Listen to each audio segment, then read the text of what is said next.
नमस्कार दोस्तों, रतन GS classes में एक बार फिर से आप सभी का तहे दिल से हार्दिक हार्दिक अभिनंदन और स्वागत है। दोस्तों, रोजगार पब्लिकेशन का सामान्य अध्ययन का बुक जो कि बिल्कुल न्यू एडिशन का है और यह पुस्तक जो है दोस्तों वो सभी प्रतियोगी परीक्षाओं के लिए समान रूप से उपयोगी है और इसमें सभी महत्वपूर्ण बहुविकल्पीय प्रश्नों का संकलन किया गया है।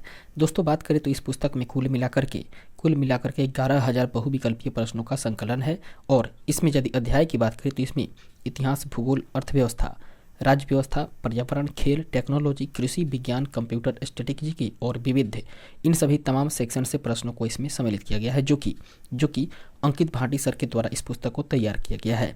दोस्तों, यह पुस्तक जो है वो विभिन्न प्रतियोगी परीक्षाओं के लिए बेहद ही महत्वपूर्ण होने वाला है। एक बार दोस्तों इस पुस्तक की विषय सूची को देखें तो इसके विषय सूची को देखने से स्पष्ट होता है कि दोस्तों इसका पहला सेक्शन जो कि स्टैटिक जीके का है उसको हम लोग पूर्ण रूप से कंप्लीट कर चुके हैं, जिसके अंतर्गत कुल मिलाकर बात करें तो 21 अध्याय हैं। दोस्तों, इसको हम लोग पूर्ण रूप से कंप्लीट कर चुके हैं। इसके वीडियो जो है वो प्ले लिस्ट में पड़ी हुई है। इसके बाद में हम लोग भारतीय इतिहास के बारे में बात करें तो इतिहास के पोर्शन से हम लोग प्राचीन भारत के बारे में या प्राचीन इतिहास को हम लोग पूर्ण रूप से कवर कर चुके हैं। प्राचीन इतिहास के अंतर्गत हम लोग 6 टॉपिक को कवर किए हुए हैं और आज के सेशन में हम लोग मध्यकालीन इतिहास के बारे में जानकारी प्राप्त करेंगे, जिसमें कि 4 टॉपिक हैं। दोस्तों, इसके पहले के वीडियो में अगर आप स्टैटिक जीके और प्राचीन भारत के इतिहास को नहीं देखे हों तो प्ले लिस्ट में जाकर के वहां से आप लोग देख करके लाभान्वित हो सकते हैं। फिलहाल आज के सेशन में हम लोग मध्यकालीन इतिहास के बारे में जानकारी प्राप्त करेंगे और इसमें 4 टॉपिक को हम लोग कवर करेंगे। अरब आक्रमण एवं दिल्ली सल्तनत का उदय, उसके बाद में मुगल काल, फिर उसके बाद में अगला टॉपिक होगा हम लोग का विजयनगर साम्राज्य एवं आधुनिक भक्ति, जबकि अगला होगा मराठा और मुगलों का पतन। और इस टॉपिक को ख़त्म करने के बाद हम लोग आधुनिक इतिहास के बारे में अलग से जानकारी प्राप्त करेंगे। फिर उसके बाद भूगोल और इसी तरह करते हुए पूरे बुक को हम लोग कंप्लीट करेंगे। दोस्तों, आइए चलते हैं और जानकारी प्राप्त करते हैं हम लोग आज के सेशन के बारे में जो कि मध्यकालीन इतिहास से संबंधित होगा। दोस्तों, इतिहास सेक्शन का मध्यकालीन इतिहास, जिसमें कि ये हम लोग जानकारी प्राप्त करने वाले हैं अरब आक्रमण एवं दिल्ली सल्तनत का उदय के बारे में और ये 7वां अध्याय होने वाला है। दोस्तों, सेशन शुरू करने से पहले एक बार फिर मैं बोलता हूँ कि अगर इसके पहले के वीडियो को आप लोग नहीं देखे हों तो प्ले लिस्ट में जाकर के वहाँ से देख करके आप लोग लाभान्वित हो सकते हैं। फिलहाल दोस्तों शुरू करते हैं आज के सेशन को। पहला प्रश्न कह रहा है कि अरबों ने किसके नेतृत्व में भारत पर पहला सफल आक्रमण किया था। दोस्तों, अरबों के द्वारा मोहम्मद बिन कासिम के नेतृत्व में ही पहला सफल आक्रमण हुआ था भारत पर। ऑप्शन नंबर डी इसका राइट आंसर हो जाएगा, मोहम्मद बिन कासिम। इसके बाद अगला प्रश्न है दोस्तों 2 नंबर क्वेश्चन की, अरबों ने सिंध पर कब विजय प्राप्त की थी। दोस्तों, अरबों के द्वारा सिंध पर विजय प्राप्त की गई थी 712 ईस्वी में। ऑप्शन नंबर बी इसका सही आंसर होगा। इसके बाद में अगले प्रश्न को देखें तो 3 नंबर क्वेश्चन है कि अरब आक्रमण के समय सिंध पर किसका शासन था। दोस्तों, अरब पर जब आक्रमण हुआ था तो अरब आक्रमण के समय में सिंध पर राजा दाहिर का शासक था। ऑप्शन नंबर ए इसका सही आंसर होगा, दाहिर। अगला प्रश्न है 4 नंबर के, मोहम्मद गजनवी ने भारत पर कितनी बार आक्रमण किया। दोस्तों, मोहम्मद गजनवी के द्वारा भारत पर कुल मिलाकर के 17 बार आक्रमण हुआ। ऑप्शन नंबर बी इसका सही आंसर होगा, 17 बार। 5 नंबर प्रश्न है कि मोहम्मद गजनवी ने सोमनाथ मंदिर को कब लूटा। दोस्तों, मोहम्मद गजनवी के द्वारा सोमनाथ की मंदिर की लूट की गई थी 1025 ईस्वी में। ऑप्शन नंबर सी इसका सही आंसर होगा, 1025 ईस्वी। इसके बाद 6 नंबर क्वेश्चन की 1001 ईस्वी में अपने पहले हमले में महमूद गजनवी ने निम्नलिखित में से किस भारतीय शासक को हराया। दोस्तों, वे जयपाल को हराए। ऑप्शन नंबर सी इसका राइट आंसर हो जाएगा, जयपाल। इसके बाद में अगले प्रश्न को देखें तो 7 नंबर क्वेश्चन कह रहा है कि गुजरात के सोमनाथ मंदिर पर किसने आक्रमण किया था। दोस्तों, गुजरात के सोमनाथ मंदिर पर आक्रमण करने वाले थे Mahmud Ghaznavi. Option number D इसका राइट आंसर हो जाएगा, महमूद गजनी। 8 नंबर प्रश्न है कि निम्नलिखित में से किसने महमूद गजनवी के हमले के बाद सोमनाथ मंदिर का पुनर्निर्माण करवाया। दोस्तों, सोमनाथ मंदिर का पुनर्निर्माण करवाने वाले थे भीमदेव। ऑप्शन नंबर बी इसका सही आंसर होगा, भीमदेव। 9 नंबर प्रश्न है कि भारत पर आक्रमण करने वाले सर्वप्रथम मुस्लिम आक्रमणकारी कौन थे। दोस्तों, मुस्लिम आक्रमणकारी की बात करें तो वे थे अरब के। ऑप्शन नंबर सी इसका सही आंसर हो जाएगा, अरब के आक्रमणकारी। इसके बाद में 10 नंबर प्रश्न है कि अरब जनरल किसने 711 ईस्वी में सिंध पर विजय प्राप्त की, जो खलीफा के डोमेन का एक हिस्सा बन गया। वे किए थे दोस्तों मोहम्मद बिन कासिम। ऑप्शन नंबर सी इसका राइट आंसर होगा, मोहम्मद बिन कासिम। कहने का मतलब है कि अरब का जनरल मोहम्मद बिन कासिम ने ही 711 ईस्वी में सिंध पर विजय प्राप्त की, जो कि खलीफा के डोमेन का एक हिस्सा बना। इसके बाद में अगला प्रश्न 11 नंबर क्वेश्चन कह रहा है कि सुल्तान महमूद कहाँ का शासन था? दोस्तों सुल्तान महमूद की बात करें तो वे गजनी का शासक था। ऑप्शन नंबर बी इसका सही आंसर होगा गजनी। 12 नंबर प्रश्न, चंगेज खां का मूल नाम था? दोस्तों चंगेज खां का मूल नाम था तेमुचीन। ऑप्शन नंबर सी इसका सही आंसर हो जाएगा तेमुचीन। अगला प्रश्न है 13 नंबर, कह रहा है कि महमूद गोरी का या मोहम्मद गोरी की सेना और पृथ्वीराज चौहान के बीच 2 बार युद्ध हुआ, जिसमें डैश की दूसरी लड़ाई पृथ्वीराज चौहान हार गए और उसके राज पर कब्जा कर लिया गया। वह था तराइन। अर्थात कहने का मतलब है कि तराइन की दूसरी लड़ाई में ही पृथ्वीराज चौहान हारे और उसके बाद में राज्य पर उसका कब्जा हो गया। इसके बाद में ऑप्शन नंबर डी इसका राइट आंसर हो जाएगा तराइन। अगला क्वेश्चन है 14 नंबर प्रश्न की तराइन का प्रथम युद्ध किसके बीच में लड़ा गया था? दोस्तों तराइन का प्रथम युद्ध लड़ा गया था मोहम्मद गोरी और पृथ्वीराज चौहान के बीच में। ऑप्शन नंबर डी इसका सही आंसर होगा। इसके बाद में आगे बढ़ते हैं, देखते हैं अगले प्रश्न को। 15 नंबर क्वेश्चन कह रहा है कि पृथ्वीराज चौहान और मोहम्मद गोरी ने किस लड़ाई या कौन सी लड़ाई लड़ी थी? दोस्तों पृथ्वीराज चौहान और मोहम्मद गोरी की बात करें तो ये दोस्तों तराइन की लड़ाई लड़ी थी। ऑप्शन नंबर डी इसका राइट आंसर हो जाएगा तराइन। इसके बाद में 16 नंबर प्रश्न है कि सूची 1 को सूची 2 से सुमेलित कीजिए और नीचे दिए गए कूट से सही उत्तर का चयन करिए। दोस्तों देखते हैं सूची 1 और सूची 2 को। दोस्तों सूची 1 में है युद्ध और सूची 2 में है वर्ष, अर्थात कौन सा युद्ध किस वर्ष में हुआ था, इसे सुमेलन करना है। सबसे पहला है चंदावर का युद्ध। दोस्तों चंदावर का युद्ध 1194 ईस्वी। उसके बाद में तैमूर लॉन्ग का आक्रमण हुआ था 1398 ईस्वी में। उसके बाद में तालीकोटा का युद्ध 1565 ईस्वी, जबकि घाघरा का युद्ध 1529 ईस्वी में लड़ा गया। इस आधार पर देखें तो इसका सही आंसर होगा दोस्तों ऑप्शन नंबर डी इसका सही आंसर हो जाएगा। अगले प्रश्न को देखें तो 17 नंबर क्वेश्चन है। 17 नंबर प्रश्न कह रहा है कि दास वंश की स्थापना किसने की थी? दोस्तों दास वंश की स्थापना कुतुबुद्दीन ऐबक ने की थी। ऑप्शन नंबर ए इसका सही आंसर होगा कुतुबुद्दीन ऐबक। इसके बाद में 18 नंबर प्रश्न है कि निम्नलिखित में से दिल्ली सल्तनत का सही क्रम क्या है? दोस्तों दिल्ली सल्तनत के सही क्रम की बात करें तो वे है सबसे पहले गुलाम वंश, उसके बाद खिलजी वंश, उसके बाद में तुगलक वंश और उसके बाद में दोस्तों लोदी वंश। ऑप्शन नंबर बी इसका राइट आंसर होगा। इसके बाद में आगे बढ़ते हैं, देखते हैं अगले प्रश्न को। 19 नंबर क्वेश्चन जो कि कह रहा है कि सल्तनत शासक गियासुद्दीन बलबन ने किस अवधि के दौरान दिल्ली पर कब्जा करके यहाँ शासन किया था? दोस्तों वे किए थे 1266 से 1287 ईस्वी के दौरान। ऑप्शन नंबर सी इसका सही आंसर होगा। 20 नंबर प्रश्न है कि अलबरूनी ने अपनी पुस्तक किताब उल हिंद अर्थात मिन मकाला किस भाषा में लिखी थी? दोस्तों वे लिखे थे अरबी भाषा में। ऑप्शन नंबर बी इसका सही आंसर हो जाएगा अरबी। इसके बाद में अगला प्रश्न है 21 नंबर क्वेश्चन कह रहा है कि इनमें से किसकी मृत्यु चौगान खेलने के दौरान हुई थी? दोस्तों चौगान खेलने के दौरान मृत्यु हुई थी कुतुबुद्दीन ऐबक की। ऑप्शन नंबर ए इसका सही आंसर होगा कुतुबुद्दीन ऐबक। 22 नंबर प्रश्न है कि किसने नौरोज नामक प्रसिद्ध फारसी त्यौहार की शुरुआत की थी? दोस्तों नौरोज की शुरुआत करने वाले थे Ghiyasuddin Balban. Option number B इसका सही आंसर हो जाएगा गियासुद्दीन बलबन। 23 नंबर प्रश्न है कि 23 नंबर प्रश्न को देखें जो कि कह रहा है कि कुतुब मीनार के पास स्थित कौन सी मस्जिद के बारे में यह माना जाता है कि वह दिल्ली में बनने वाली पहली मस्जिद थी? दोस्तों इसका सही आंसर हो जाएगा ऑप्शन नंबर डी अर्थात कुब्बत उल इस्लाम मस्जिद। 24 नंबर प्रश्न है कि 1194 ईस्वी के चंदावर के युद्ध में मोहम्मद गोरी ने किसे हराया था? दोस्तों वे हराए थे जयचंद को। ऑप्शन नंबर बी इसका सही आंसर हो जाएगा जयचंद। अगला प्रश्न 25 नंबर कह रहा है कि भारत पर शासन करने वाला पहला मुस्लिम वंश कौन सा था? वह था दोस्तों गुलाम वंश। ऑप्शन नंबर ए इसका राइट आंसर होगा गुलाम वंश। इसके बाद में 26 नंबर क्वेश्चन है कि किस शताब्दी में दिल्ली का कुतुब मीनार बनाया गया था?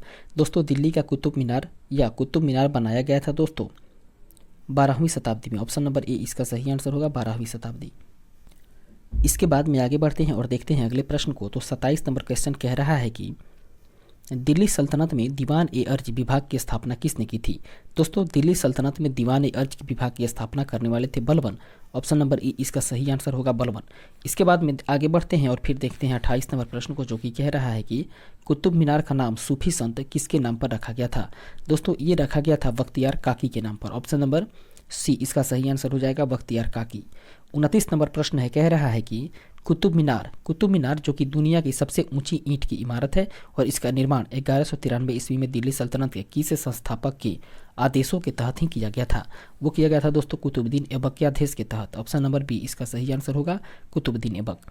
30 नंबर प्रश्न है कि कुतुबुद्दीन ऐबक और रजिया किस वंश से संबंधित थे, किस राजवंश से संबंधित थे। दोस्तों कुतुबुद्दीन ऐबक और रजिया की बात करें तो इनका संबंध मुमलुक या ममलुक राजवंश से था। ऑप्शन नंबर ए इसका सही आंसर हो जाएगा, ममलुक राजवंश।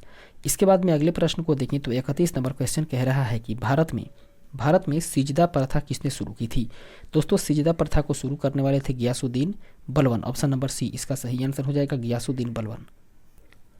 इसके बाद में अगला प्रश्न है 32 नंबर क्वेश्चन, और 32 नंबर जो प्रश्न है दोस्तों वो कह रहा है कि नीचे दिए गए शासकों का सही कालानुक्रम क्या है। दोस्तों शासकों की यदि सही कालानुक्रम की बात करें तो सबसे पहले आएंगे मोहम्मद गजनवी, उसके बाद में महमूद घोरी, उसके बाद दोस्तों चंगेज खां और फिर अंत में तैमूर। अर्थात इसका सही आंसर होगा ऑप्शन नंबर सी। 2, 4, 3 और 1 इस तरीके से आगे बढ़ेंगे और देखेंगे अगले प्रश्न को। 33 नंबर क्वेश्चन कह रहा है कि निम्नलिखित कथनों में से कौन सा सही नहीं है। दोस्तों जो कथन सही नहीं है वह है कि योगियों के साथ हजवीरी का संपाद यह दर्शाता है कि वह मानव शरीर के विभाजन के उसके सिद्धांत से प्रभावित था। यह कथन सही नहीं है, इसके ऑप्शन नंबर डी इसका राइट आंसर होगा। इसके बाद अगले प्रश्न को देखें तो 34 नंबर क्वेश्चन कह रहा है कि अजमेर में 2.5 दिन का झोंपड़ा किसने बनवाया था। दोस्तों अजमेर में 2.5 दिन का झोंपड़ा कुतुबुद्दीन ऐबक ने बनवाया। ऑप्शन नंबर ए इसका सही आंसर होगा, कुतुबुद्दीन ऐबक। 35 नंबर प्रश्न है 2.5 दिन का झोंपड़ा क्या है। दोस्तों 2.5 दिन का जो झोंपड़ा है वह एक मस्जिद है। ऑप्शन नंबर ए इसका सही आंसर होगा, मस्जिद। इसके बाद में अगले प्रश्न को देखें तो 36 नंबर क्वेश्चन जो कि कह रहा है कि इल्तुतमिश ने सल्तनत की राजधानी के रूप में किसे स्थापित किया। दोस्तों इल्तुतमिश की बात करें तो यह सल्तनत की राजधानी के रूप में दिल्ली को स्थापित किया। ऑप्शन नंबर बी इसका सही आंसर हो जाएगा, दिल्ली। इसके बाद अगला प्रश्न है 37 नंबर की दिल्ली के प्रथम प्रभुता संपन्न इल्तुतमिश को किस उपनाम से जाना जाता है। दोस्तों इल्तुतमिश को गुलामों का गुलाम के नाम से जाना जाता है। ऑप्शन नंबर ए इसका राइट आंसर होगा। इसके बाद में अगले प्रश्न को देखें तो 38 नंबर क्वेश्चन कह रहा है कि दिल्ली स्थित कुतुब मीनार में कितनी मंजिल है। दोस्तों दिल्ली में जो कुतुब मीनार स्थित है उसमें बात करें तो कुल मिलाकर के 5 मंजिल है। ऑप्शन नंबर ए इसका सही आंसर होगा, 5। 39 नंबर प्रश्न है कि नियमित मुद्रा जारी करने वाला और दिल्ली को अपने साम्राज्य की राजधानी घोषित करने वाला प्रथम सुल्तान कौन था। वह था दोस्तों इल्तुतमिश। ऑप्शन नंबर डी इसका राइट आंसर हो जाएगा, इल्तुतमिश। इसके बाद में अगले प्रश्न को देखें तो 40 नंबर क्वेश्चन कह रहा है कि दिल्ली सल्तनत की पहली महिला शासिका रजिया सुल्तान किस राजवंश से संबंधित थी। दोस्तों दिल्ली सल्तनत की पहली महिला शासिका रजिया सुल्तान की बात करें तो इनका संबंध रहा है दास या गुलाम राजवंश से। ऑप्शन नंबर डी इसका राइट आंसर होगा। 41 नंबर प्रश्न है कि निम्नलिखित में से कौन सी एक विशिष्टता एकता व्यवस्था की नहीं है। दोस्तों एकता व्यवस्था की जो व्यवस्था नहीं है उसके बारे में बात करें तो वह है दोस्तों की एकता से एकत्रित राजस्व सीधा सुल्तान के खाते में जाता था। ये इससे संबंधित नहीं है। ऑप्शन नंबर सी इसका सही आंसर होगा। इस प्रकार से आगे बढ़ेंगे और देखेंगे अगले प्रश्न को। 42 नंबर क्वेश्चन कह रहा है कि निम्नलिखित में से किस शासक ने दीवान ए अमीर कोही विभाग की स्थापना की थी। वे किए थे दोस्तों मोहम्मद बिन तुगलक। ऑप्शन नंबर सी इसका सही आंसर हो जाएगा, मोहम्मद बिन तुगलक। 43 नंबर क्वेश्चन है कि निम्नलिखित में से कौन भारत की प्रथम महिला शासिका थी। दोस्तों भारत की प्रथम महिला शासिका की बात करें तो वह रजिया सुल्तान थी। ऑप्शन नंबर ए इसका सही आंसर होगा, रजिया सुल्तान। इसके बाद में अगला प्रश्न है 44 नंबर कह रहा है कि निम्नलिखित में से किसने दिल्ली की सल्तनत पर राज नहीं किया था। दोस्तों दिल्ली की सल्तनत पर राज नहीं करने वाले थे गौरी वंश। ऑप्शन नंबर डी इसका राइट आंसर हो जाएगा, गौरी वंश, जो कि दिल्ली के सल्तनत पर राज नहीं किया था। 45 नंबर प्रश्न है कि हौज ए सुल्तानी एक डैश है। दोस्तों हौज ए सुल्तानी की बात करें तो वह एक बड़ा जलाशय है। ऑप्शन नंबर बी इसका सही आंसर हो जाएगा, बड़ा जलाशय। इसके बाद में 46 नंबर क्वेश्चन कह रहा है कि किस सुल्तान ने जमीन में फसल की नपाई का आधा राजस्व के रूप में दावा किया। दोस्तों इस बात का दावा करने वाले थे Alauddin Khilji. Option number C इसका सही आंसर होगा, अलाउद्दीन खिलजी। इसके बाद में अगला प्रश्न है 47 नंबर की सल्तनत काल के दौरान भूमि वितरण और प्रशासनिक प्रणाली का एक अद्भुत प्रकार विकसित हुआ था जिसे कि क्या कहा जाता था। दोस्तों उसे कहा गया इक्तदारी। ऑप्शन नंबर ए इसका सही आंसर होगा, इक्तदारी। इसके बाद में अगले प्रश्न को देखें तो 48 नंबर क्वेश्चन है कि कौन खिलजी वंश का प्रथम शासक था। दोस्तों खिलजी वंश के प्रथम शासक के रूप में जलालुद्दीन फिरोज खिलजी को जाना जाता है। ऑप्शन नंबर डी इसका सही आंसर हो जाएगा, जलालुद्दीन फिरोज खिलजी। इसके बाद में अगला प्रश्न है 49 नंबर कह रहा है कि निम्नलिखित में से किसने अपने सैनिकों के लिए सैन्य या गैरिसन शहर सीरी का निर्माण करवाया। दोस्तों सीरी का निर्माण करवाने वाले थे Alauddin Khilji. Option number C इसका राइट आंसर हो जाएगा, अलाउद्दीन खिलजी। इसके बाद में आगे बढ़ेंगे और देखेंगे अगले प्रश्न को। 50 नंबर क्वेश्चन कह रहा है कि अलाउद्दीन खिलजी के निम्न सेनाध्यक्षों में से कौन तुगलक वंश का प्रथम सुल्तान बना? वह बना था दोस्तों गाजी मलिक। ऑप्शन नंबर ए इसका सही आंसर होगा गाजी मलिक। 51 नंबर प्रश्न है कि अलाउद्दीन खिलजी के आक्रमण के समय देवगिरी का शासक कौन था? दोस्तों अलाउद्दीन का जब आक्रमण हुआ था, अलाउद्दीन खिलजी का जब आक्रमण हुआ था तो उस समय देवगिरी का शासक हुआ करता था रामचंद्र देव। ऑप्शन नंबर ए इसका सही आंसर हो जाएगा रामचंद्र देव। इसके बाद में अगले प्रश्न को देखते हैं तो 52 नंबर क्वेश्चन, 52 नंबर जो प्रश्न है दोस्तों वो कह रहा है कि अलाउद्दीन खिलजी की बाजार नीति के बारे में निम्नलिखित कथनों पर विचार करिए। दोस्तों अलाउद्दीन खिलजी के बाजार नीति के बारे में नीचे 2 कथन दिया हुआ है और दोनों कथन में से बताना है कि कौन से सही हैं। पहला कथन है दोस्तों, दुकानदारों और कीमतों को सख्ती से नियंत्रण करने के लिए उसे बाजार को सहना नामक उच्च अधिकारी के नियंत्रण में रखा। यह बात बिल्कुल सही है। उसके बाद में दूसरा प्रश्न है कि सस्ते खाद्यान्न की नियमित पूर्ति सुनिश्चित करने के लिए उसने आदेश दिया कि दुआब क्षेत्र से भू राजस्व का सीधा भुगतान राज्य को किया जाए। इस तरीके से यह कथन भी बिल्कुल सही है। दोनों को दोनों सही है तो ऑप्शन नंबर सी इसका राइट आंसर होगा। 1 और 2 दोनों सही हैं। इसके बाद में अगले प्रश्न को देखें तो 53 नंबर क्वेश्चन कह रहा है कि निम्न में से किस सुल्तान ने बाजार सुधार लागू किए? दोस्तों बाजार सुधार लागू करने वाले जो सुल्तान थे वे थे दोस्तों Alauddin Khilji. Option number C इसका राइट आंसर हो जाएगा अलाउद्दीन खिलजी। अगला प्रश्न है 54 नंबर की 13वीं शताब्दी में बख्तियार खिलजी ने बंगाल के किस राजा को पराजित किया था? दोस्तों 13वीं शताब्दी में बख्तियार खिलजी ने बंगाल के जिस राजा को पराजित किया था उस राजा का नाम था दोस्तों Lakshman Sen. Option number B इसका सही आंसर हो जाएगा लक्ष्मण सेन। अगला प्रश्न है 55 नंबर कह रहा है कि अलाई दरवाजे का निर्माण किसने किया था? दोस्तों अलाई दरवाजा का निर्माण करने वाले थे Alauddin Khilji. Option number B इसका राइट आंसर होगा। अगला प्रश्न है 56 नंबर, हजार दिनारी किसे कहा जाता था? दोस्तों हजार दिनारी के नाम से मलिक काफूर को जाना जाता था। ऑप्शन नंबर ए इसका राइट आंसर हो जाएगा मलिक काफूर। इसके बाद में अगला प्रश्न है 57 नंबर कह रहा है कि एक नए कर विभाग दीवाने मुस्तखराज का गठन किस सुल्तान ने किया? दोस्तों इसका गठन करने वाले थे Alauddin Khilji. Option number A इसका सही आंसर होगा अलाउद्दीन खिलजी। इसके बाद में अगला प्रश्न है 58 नंबर क्वेश्चन कह रहा है कि किस शासक ने दाग तथा हुलिया प्रथा का प्रचलन किया था? दोस्तों दाग तथा हुलिया प्रथा का प्रचलन करने वाले जो शासक थे वह शासक थे दोस्तों खिलजी। ऑप्शन नंबर डी इसका राइट आंसर हो जाएगा खिलजी। इसके बाद हम लोग आगे बढ़ते हैं और देखते हैं अगले प्रश्न को। 59 नंबर क्वेश्चन कह रहा है कि किस शासक ने अपना उल्लेख अपने सिक्कों पर सिकंदर द्वितीय के रूप में करवाया था? वह करवाया था दोस्तों Alauddin Khilji. Option number B इसका सही आंसर हो जाएगा अलाउद्दीन खिलजी। 60 नंबर प्रश्न है अमीर खुसरो का जन्म कहाँ हुआ था? दोस्तों अमीर खुसरो का जन्म उत्तर प्रदेश में हुआ था। ऑप्शन नंबर सी इसका राइट आंसर हो जाएगा उत्तर प्रदेश। इसके बाद में 60 नंबर प्रश्न के बाद 61 नंबर प्रश्न को देखें तो कह रहा है कि किस इतिहासकार ने 18 सुल्तानों का काल देखा था? दोस्तों बर्नी नामक एक इतिहासकार था जिसने कि 8 सुल्तानों का काल देखा हुआ था। ऑप्शन नंबर ए इसका सही आंसर हो जाएगा बर्नी। इसके बाद में अगला प्रश्न है 62 नंबर की किसने पद्मावत की रचना की थी? दोस्तों पद्मावत की रचना करने वाले थे जायसी। ऑप्शन नंबर ए इसका सही आंसर होगा जायसी। इसके बाद में हम लोग आगे बढ़ेंगे और देखेंगे अगले प्रश्न को 63 नंबर क्वेश्चन जो कि कह रहा है कि खुसरो खां की हत्या करके किसने दिल्ली सल्तनत पर तुगलक वंश की नींव डाली थी? दोस्तों खुसरो खां की हत्या करने के बाद दिल्ली सल्तनत पर तुगलक वंश की नींव डालने वाले की बात करें तो वे थे दोस्तों गाजी मलिक। ऑप्शन नंबर ए इसका सही आंसर हो जाएगा गाजी मलिक। इसके बाद में 64 नंबर प्रश्न है कि 64 नंबर क्वेश्चन जो कि कह रहा है कि निम्नलिखित में से किसने चिंतामणि भट्ट के द्वारा रचित ग्रंथ सुक सप्तती का फारसी में अनुवाद करके उसका नाम तूतीनामा रखा?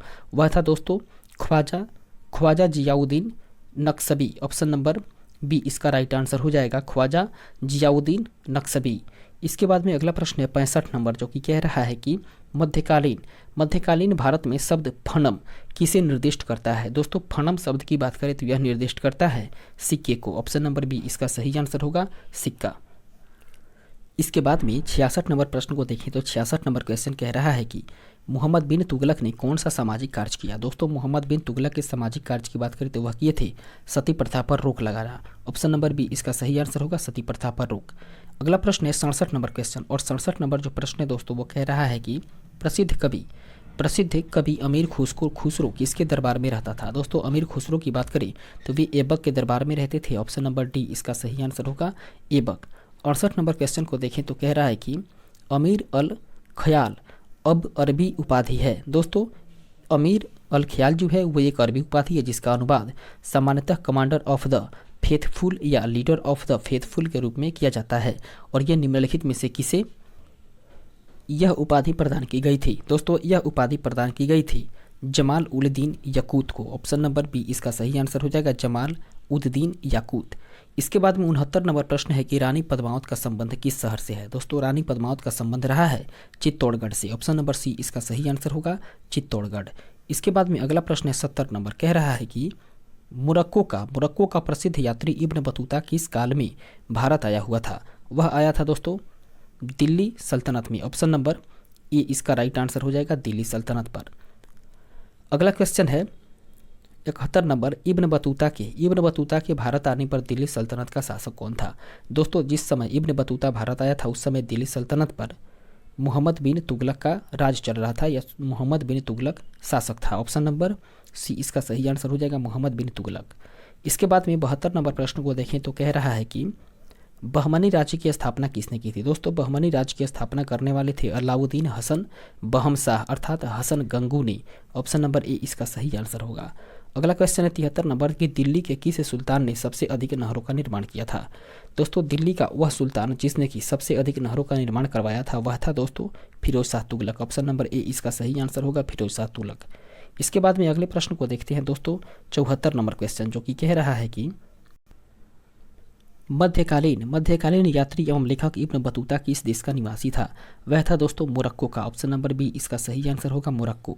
75 नंबर प्रश्न है कि गाजी मलिक किस वंश का संस्थापक था। दोस्तों गाजी मलिक की बात करें तो वह तुगलक वंश का संस्थापक था। ऑप्शन नंबर ए इसका सही आंसर होगा। अगला क्वेश्चन है 76 नंबर जो प्रश्न है वो कह रहा है कि कृषि को समुन्नत करने के लिए नहर खुदवाने के संदर्भ में 13वीं शताब्दी का निम्नलिखित में से पहला शासक होने का श्रेय किसे दिया जाता है। वह दिया जाता है दोस्तों गयासुद्दीन तुगलक को। ऑप्शन नंबर सी इसका सही आंसर होगा, गयासुद्दीन तुगलक। 77 नंबर प्रश्न है कि मोहम्मद बिन तुगलक को किस उपनाम से जाना जाता है। दोस्तों मोहम्मद बिन तुगलक को मनियारों का राजकुमार के उपनाम से जानते हैं। ऑप्शन नंबर बी इसका सही आंसर हो जाएगा, मनियारों का राजकुमार। इसके बाद हम लोग आगे बढ़ेंगे और देखेंगे अगले प्रश्न को। 78 नंबर प्रश्न कह रहा है कि सूची 1 को सूची 2 से सुमेलित कीजिए और सूचियों के नीचे दिए गए कूट से सही उत्तर का चयन करें। दोस्तों सूची 1 और सूची 2 को देखें तो सूची 1 और सूची 2 से मिलान करने के क्रम में देखें तो रणथंभौर इसका संबंध हो जाएगा दोस्तों हम्मीर देव से। जबकि इसके बाद में चित्तौड़ की बात करें तो चित्तौड़ का संबंध हो जाएगा राणा रतन सिंह से और देवगिरी का संबंध होगा दोस्तों राजा राय रामचंद्र से। उसके बाद में गुजरात की बात करें तो इसका संबंध हो जाएगा कर्णदेव से। इसका सही आंसर हो जाएगा ऑप्शन नंबर डी, इसका राइट आंसर होगा। इसके बाद में अगले प्रश्न को देखें तो 79 नंबर प्रश्न कह रहा है कि आगरा शहर का संस्थापक कौन था। दोस्तों आगरा शहर का संस्थापक की बात करें तो वह था Sikandar Lodi. Option number D इसका सही आंसर होगा, सिकंदर लोदी। 80 नंबर प्रश्न है कि दिल्ली के किस सुल्तान ने ब्राह्मणों पर जजिया कर लगाया था। वह सुल्तान था दोस्तों Firoz Shah Tughlaq. Option number B इसका सही आंसर होगा, फिरोज शाह तुगलक। इसके बाद में 81 नंबर प्रश्न को देखें जो कि कह रहा है कि भारत के किस मध्यकालीन शासक ने एकता व्यवस्था प्रारंभ की थी। दोस्तों वह शासक था इल्तुतमिश जिसने की एकता व्यवस्था प्रारंभ किया था। ऑप्शन नंबर ए इसका सही आंसर होगा, इल्तुतमिश। 82 नंबर प्रश्न है कुतुब मीनार का निर्माण किसने पूरा करवाया था। दोस्तों कुतुब मीनार के निर्माण को पूरा करवाने वाले थे Firoz Shah Tughlaq. Option number B इसका सही आंसर होगा, फिरोज शाह तुगलक। अगला प्रश्न है 83 नंबर क्वेश्चन कह रहा है कि दिल्ली सल्तनत का सबसे बड़ा विस्तार किसके शासनकाल में देखा गया था। वो देखा गया था दोस्तों मोहम्मद बिन तुगलक के शासनकाल में। ऑप्शन नंबर ए इसका सही आंसर होगा, मोहम्मद बिन तुगलक। अगला प्रश्न है 84 नंबर कह रहा है कि 14वीं शताब्दी के दौरान भारत में किसने सोने व चांदी की नियमित मुद्राओं के साथ पर सस्ती धातुओं से निर्मित सांकेतिक मुद्रा का उपयोग शुरू किया था। वह किया था दोस्तों मोहम्मद बिन तुगलक। ऑप्शन नंबर बी इसका राइट आंसर होगा, मोहम्मद बिन तुगलक। 85 नंबर प्रश्न को देखें जो कि कह रहा है कि भारतीय इस्लामी शिल्पकला जो कि कुतुब मीनार एवं अलाई दरवाजा जैसे स्मारकों में दृष्टिगोचर है वह भारत के किस युग से संबंधित है। दोस्तों बात करें तो यह भारत के दिल्ली सल्तनत से संबंधित है। ऑप्शन नंबर बी इसका सही आंसर होगा, दिल्ली सल्तनत। इसके बाद में हम लोग आगे बढ़ेंगे और देखेंगे अगले प्रश्न को। 86 नंबर क्वेश्चन कह रहा है कि इब्राहिम लोदी 1526 ईस्वी में पानीपत की पहली लड़ाई में किसके द्वारा मारा गया था। वो मारा गया था दोस्तों बाबर के द्वारा। ऑप्शन नंबर डी इसका सही आंसर होगा, बाबर। 27 नंबर प्रश्न है कि पुस्तक तहकीक मा लील हिंद किसने लिखी थी? दोस्तों एक पुस्तक है जिसका नाम है तहकीक माँ लील हिंद, और इस पुस्तक को लिखने वाले थे अल-बरूनी। ऑप्शन नंबर डी इसका सही आंसर हो जाएगा अल-बरूनी। अगला प्रश्न है 88 नंबर, जो कि कह रहा है कि डैश के बीच की अवधि को, अर्थात किस किस अवधि के बीच को दिल्ली सल्तनत की अवधि के रूप में जाना जाता है? वह अवधि है दोस्तों 1206 ईस्वी से लेकर के 1526 ईस्वी तक, और इसी कालावधि को दिल्ली सल्तनत की अवधि के रूप में जानते हैं। ऑप्शन नंबर सी इसका राइट आंसर होगा। इसके बाद में अगला प्रश्न है 89 नंबर प्रश्न कह रहा है कि सिकंदर लोदी किस उपनाम से अपनी कविताओं की रचना करता था? वह करता था दोस्तों गुलरुखी के उपनाम से। ऑप्शन नंबर ए इसका राइट आंसर होगा गुलरुखी। इसके बाद में अगला प्रश्न को देखें तो 90 नंबर प्रश्न कह रहा है कि सल्तनत काल में दीवान ए अमीर कोई ही विभाग निम्नलिखित में से किससे संबंधित था? वह था दोस्तों कृषि से संबंधित। ऑप्शन नंबर सी इसका राइट आंसर होगा कृषि। 91 नंबर प्रश्न है कि किस मध्ययुगीन सुल्तान को आगरा शहर की नींव डालने एवं उसे सल्तनत की राजधानी बनाने का श्रेय दिया जाता है? वह ही दिया जाता है दोस्तों सिकंदर लोदी को। ऑप्शन नंबर सी इसका राइट आंसर होगा सिकंदर लोदी। अगला प्रश्न है 92 नंबर, जो कि कह रहा है कि निम्नलिखित सल्तनत शासकों में से कौन अफगान मूल के थे? दोस्तों अफगान मूल के सल्तनत शासक की बात करें तो वे थे लोदी। ऑप्शन नंबर डी इसका राइट आंसर हो जाएगा लोदी। 93 नंबर प्रश्न है कि लोदी वंश का अंतिम शासक कौन था? दोस्तों लोदी वंश का अंतिम शासक इब्राहिम लोदी था। ऑप्शन नंबर ए इसका सही आंसर होगा इब्राहिम लोदी। इसके बाद में अगला प्रश्न है 94 नंबर, कह रहा है कि नई फारसी काव्य शैली सबक ए हिंदी या हिंदुस्तानी शैली के जन्मदाता कौन थे? दोस्तों इसके जन्मदाता की बात करें तो वे थे अमीर खुसरो। ऑप्शन नंबर बी इसका राइट आंसर होगा अमीर खुसरो। 95 नंबर प्रश्न कह रहा है कि निम्नलिखित में से कौन सा सही सुमेलन में नहीं है? दोस्तों जो सही सुमेलन में नहीं है उसके बारे में बात करें तो इसका सही आंसर हो जाएगा ऑप्शन नंबर डी, अर्थात जरीब का संबंध एक प्रकार का कर से नहीं है। इसके बाद में अगले प्रश्न को देखें तो 96 नंबर क्वेश्चन कह रहा है कि सल्तनत काल में कौन से मानक सिक्के प्रचलित थे? दोस्तों सल्तनत काल की बात करें तो सल्तनत काल में जो मानक सिक्के प्रचलित थे वे थे टांका, जित्तल और सस्कनी, अर्थात ये सभी। ऑप्शन नंबर डी इसका राइट आंसर होगा। इसके बाद में अगला प्रश्न है 97 नंबर, कह रहा है कि सैयद वंश की स्थापना किसने की थी? दोस्तों सैयद वंश के संस्थापक थे या स्थापना करने वाले थे Khizr Khan. Option number C इसका सही आंसर होगा खिज्र खान। अगला प्रश्न है 98 नंबर, कह रहा है कि निम्नलिखित दिल्ली के सुल्तानों में से किसने उत्तर भारत में कई शहरों का निर्माण की थी या स्थापना की थी? वे थे दोस्तों Firoz Shah Tughlaq. Option number C इसका राइट आंसर होगा फिरोज शाह तुगलक। 99 नंबर प्रश्न है कि निम्नलिखित में से किस सुल्तान ने सती प्रथा रोकने का प्रयास किया था? वह सुल्तान था दोस्तों मोहम्मद बिन तुगलक। ऑप्शन नंबर बी इसका सही आंसर होगा मोहम्मद बिन तुगलक। अगला क्वेश्चन है 100 नंबर, जो कि कह रहा है कि भारत में तुगलक वंश के बाद कौन सा वंश शासन में आता है? दोस्तों भारत में तुगलक वंश के बाद सैयद वंश शासन में आता है। ऑप्शन नंबर डी इसका सही आंसर होगा सैयद वंश। 101 नंबर क्वेश्चन है कि सल्तनत काल में निम्नलिखित में से किस कला की उन्नति सर्वाधिक हुई थी? वह हुई थी दोस्तों स्थापत्य कला की। ऑप्शन नंबर बी इसका सही आंसर हो जाएगा स्थापत्य कला। अगला क्वेश्चन है 102 नंबर, जो कि कह रहा है कि आइन उल मुल्क मुल्तानी ने इनमें से किस शासक के अधीन सेवा नहीं की थी? दोस्तों वे सेवा नहीं किए थे इल्तुतमिश की। ऑप्शन नंबर डी इसका राइट आंसर होगा इल्तुतमिश। इसके बाद में अगला प्रश्न है 103 नंबर की निम्नलिखित में से किसे तोता-ए हिंद कहा गया है? दोस्तों तोता-ए हिंद के नाम से जाने जाने वाले हैं अमीर खुसरो। ऑप्शन नंबर सी इसका सही आंसर होगा अमीर खुसरो।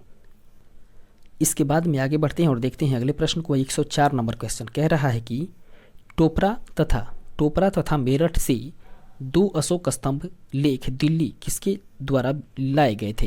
दोस्तों टोपरा तथा मेरठ से 2 अशोक स्तंभ लेख दिल्ली लाने वाले थे दोस्तों, दिल्ली लाया गया था फिरोज शाह तुगलक के द्वारा। ऑप्शन नंबर बी इसका सही आंसर होगा फिरोज शाह तुगलक। इसके बाद में 105 नंबर प्रश्न है कि सल्तनत काल में अमीरों का स्वर्ण काल कहा जाता है। दोस्तों सल्तनत काल में अमीरों का स्वर्ण काल कहा जाता है दोस्तों लोदी काल को। ऑप्शन नंबर डी इसका सही आंसर होगा लोदी काल। इसके बाद आगे बढ़ते हैं, देखते हैं अगले प्रश्न को। 106 नंबर क्वेश्चन है कि निम्नलिखित में से कौन सी फारसी का प्रथम कवि था जिसने कि अपनी कविता में भारतीय पर्यावरण को चित्रित किया? वह था दोस्तों अमीर खुसरो। ऑप्शन नंबर ए इसका सही आंसर होगा अमीर खुसरो। 107 नंबर प्रश्न है कि तैमूर ने किस वर्ष में भारत पर आक्रमण किया? दोस्तों तैमूर के द्वारा वर्ष 1398 ईस्वी में ही भारत पर आक्रमण हुआ। ऑप्शन नंबर बी इसका राइट आंसर होगा 1398 ईस्वी। इसके बाद में आगे बढ़ते हैं और देखते हैं अगले प्रश्न को। 108 नंबर क्वेश्चन कह रहा है कि निम्नलिखित में से कौन सा यात्रा वृत्त मोहम्मद बिन तुगलक के शासनकाल के बारे में गहरी जानकारी प्रदान करता है?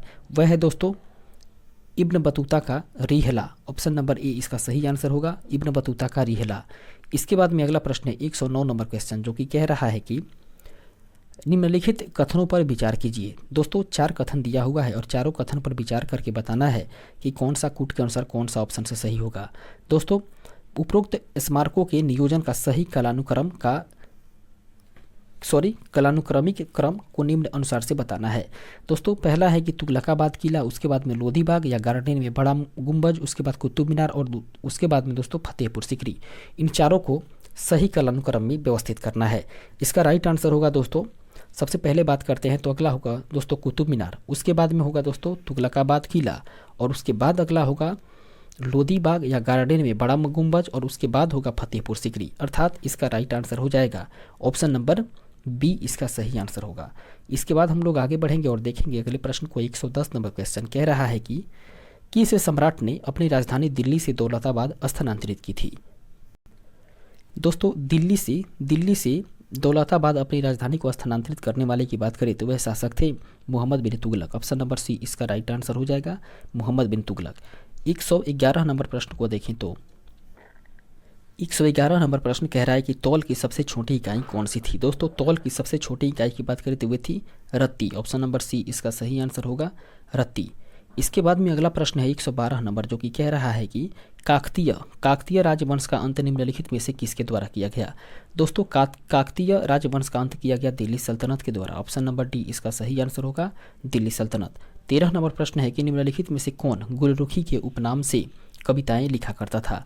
दोस्तों गुलरुखी के उपनाम से जो कविता लिखने वाले थे वह थे दोस्तों Sikandar Lodi. Option number D इसका राइट आंसर हो जाएगा, सिकंदर लोदी। अगला प्रश्न 114 नंबर की जौनपुर राज्य का अंतिम शासक कौन था। दोस्तों जौनपुर राज्य का अंतिम शासक हुसैन शाह था। ऑप्शन नंबर बी इसका राइट आंसर होगा, हुसैन शाह। 115 नंबर प्रश्न है कि नहर निर्माण करने वाला दिल्ली का प्रथम सुल्तान कौन था। दोस्तों नहर निर्माण करने वाला दिल्ली के प्रथम सुल्तान की बात करें तो वे गयासुद्दीन तुगलक हुआ करता था। ऑप्शन नंबर बी इसका सही आंसर होगा, गयासुद्दीन तुगलक। इसके बाद में 116 नंबर प्रश्न कह रहा है कि दिल्ली सल्तनत की दरबारी भाषा कौन सी थी। दोस्तों दिल्ली सल्तनत की दरबारी भाषा फारसी हुआ करती थी। ऑप्शन नंबर सी इसका राइट आंसर हो जाएगा, फारसी। 117 नंबर प्रश्न है कि दिल्ली के किस सुल्तान को इतिहासकारों ने विरोधों का मिश्रण बताया था। दोस्तों विरोधों का मिश्रण बताने वाले सुल्तान की बात करें तो वे थे दोस्तों मोहम्मद बिन तुगलक। अर्थात मोहम्मद बिन तुगलक को ही दिल्ली के ये सुल्तान हुआ करते थे और इनको ही इतिहासकारों ने विरोधी का मिश्रण बताया था। ऑप्शन नंबर बी इसका सही आंसर होगा, मोहम्मद बिन तुगलक। इसके बाद में आगे बढ़ते हैं, देखते हैं अगले प्रश्न को। 118 नंबर, जो कि कह रहा है कि इनाम भूमि किसे दी जाती थी। दोस्तों इनाम भूमि की बात करें तो वो दी जाती थी धार्मिक और विद्वान व्यक्तियों को। ऑप्शन नंबर डी इसका सही आंसर होगा। अगला क्वेश्चन 119 नंबर की पंजाब में हिंदुशाही राजवंश को किसने स्थापित किया था। दोस्तों पंजाब में हिंदुशाही राजवंश को स्थापित करने वाले की बात करें तो वे थे कल्लर। ऑप्शन नंबर ए इसका सही आंसर होगा, कल्लर। 120 नंबर प्रश्न को देखें तो 120 नंबर क्वेश्चन कह रहा है कि अल्बेरूनी द्वारा रचित पुस्तक किताब उल हिंद में किन विषयों की समीक्षा की गई है। दोस्तों अल्बेरूनी के द्वारा एक पुस्तक की रचना की गई है जिसका नाम है किताब उल हिंद, और उसमें दोस्तों भारतीय दर्शन, भारतीय इतिहास, भूगोल, उसके बाद में गणित एवं खगोल विज्ञान, ये सभी की चर्चा की गई है। ऑप्शन नंबर डी इसका सही आंसर होगा, इनमें से सभी। इसके बाद में 121 नंबर क्वेश्चन है, जो कि कह रहा है कि दिल्ली पर शासन करने वाले वंशों का सही क्रम बताएं। दोस्तों 5 वंश दिया हुआ है, गुलाम, खिलजी, तुगलक, सैयद और लोदी। ये 5 वंश में दिल्ली पर शासन करने वाले की 5 वंशों का सही क्रम बताना है, व्यवस्थित क्रम बताना है। दोस्तों सबसे पहले शासन किया था गुलाम वंश, उसके बाद में खिलजी वंश, उसके बाद तुगलक, फिर उसके बाद चौथे क्रम पर सैयद वंश और 5वां लोदी वंश। इस तरीके से इसका सही आंसर होगा ऑप्शन नंबर ए। इसके बाद में दोस्तों इस टॉपिक का आखिरी प्रश्न 122 नंबर कह रहा है कि सल्तनत काल के समय भू राजस्व का सर्वोत्तम ग्रामीण अधिकारी कौन था। दोस्तों वो हुआ करता था चौधरी। ऑप्शन नंबर डी इसका सही आंसर होगा, चौधरी। इसके बाद हम लोग आगे बढ़ेंगे और फिर देखते हैं अगले टॉपिक को। इस तरीके से दोस्तों हम लोग का 8वां टॉपिक है मुगल काल से संबंधित। इसके बारे में हम लोग जानकारी प्राप्त करते हैं और देखते हैं इसके प्रश्न को। पहला प्रश्न कह रहा है कि बाबर ने इब्राहिम लोदी को कब हराया। दोस्तों बाबर ने इब्राहिम लोदी को 1526 ईस्वी में हराया था। ऑप्शन नंबर डी इसका सही आंसर होगा 1526। दूसरा प्रश्न है कि बाबर का वास्तविक नाम क्या है। दोस्तों बाबर का वास्तविक नाम जहीरुद्दीन था। ऑप्शन नंबर डी इसका राइट आंसर होगा जहीरुद्दीन। इसके बाद में अगला प्रश्न है 3 नंबर, जो कि कह रहा है कि मुगल साम्राज्य का संस्थापक कौन है। दोस्तों मुगल साम्राज्य का संस्थापक बाबर था। ऑप्शन नंबर डी इसका राइट आंसर होगा बाबर।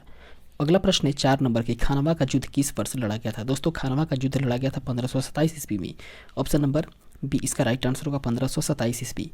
उसके बाद में 5 नंबर प्रश्न है कि खानवा का युद्ध किसके बीच लड़ा गया। दोस्तों खानवा का युद्ध जो है वो बाबर और राणा संगा के बीच में लड़ा गया था। ऑप्शन नंबर ए इसका राइट आंसर होगा।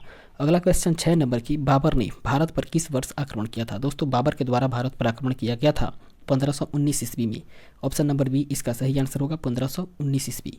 इसके बाद में अगला प्रश्न है 7 नंबर, कह रहा है कि तुजू के बाबरी किस भाषा में लिखी गई थी। दोस्तों तुजू के बाबरी लिखी गई थी तुर्की भाषा में। ऑप्शन नंबर सी इसका राइट आंसर होगा तुर्की।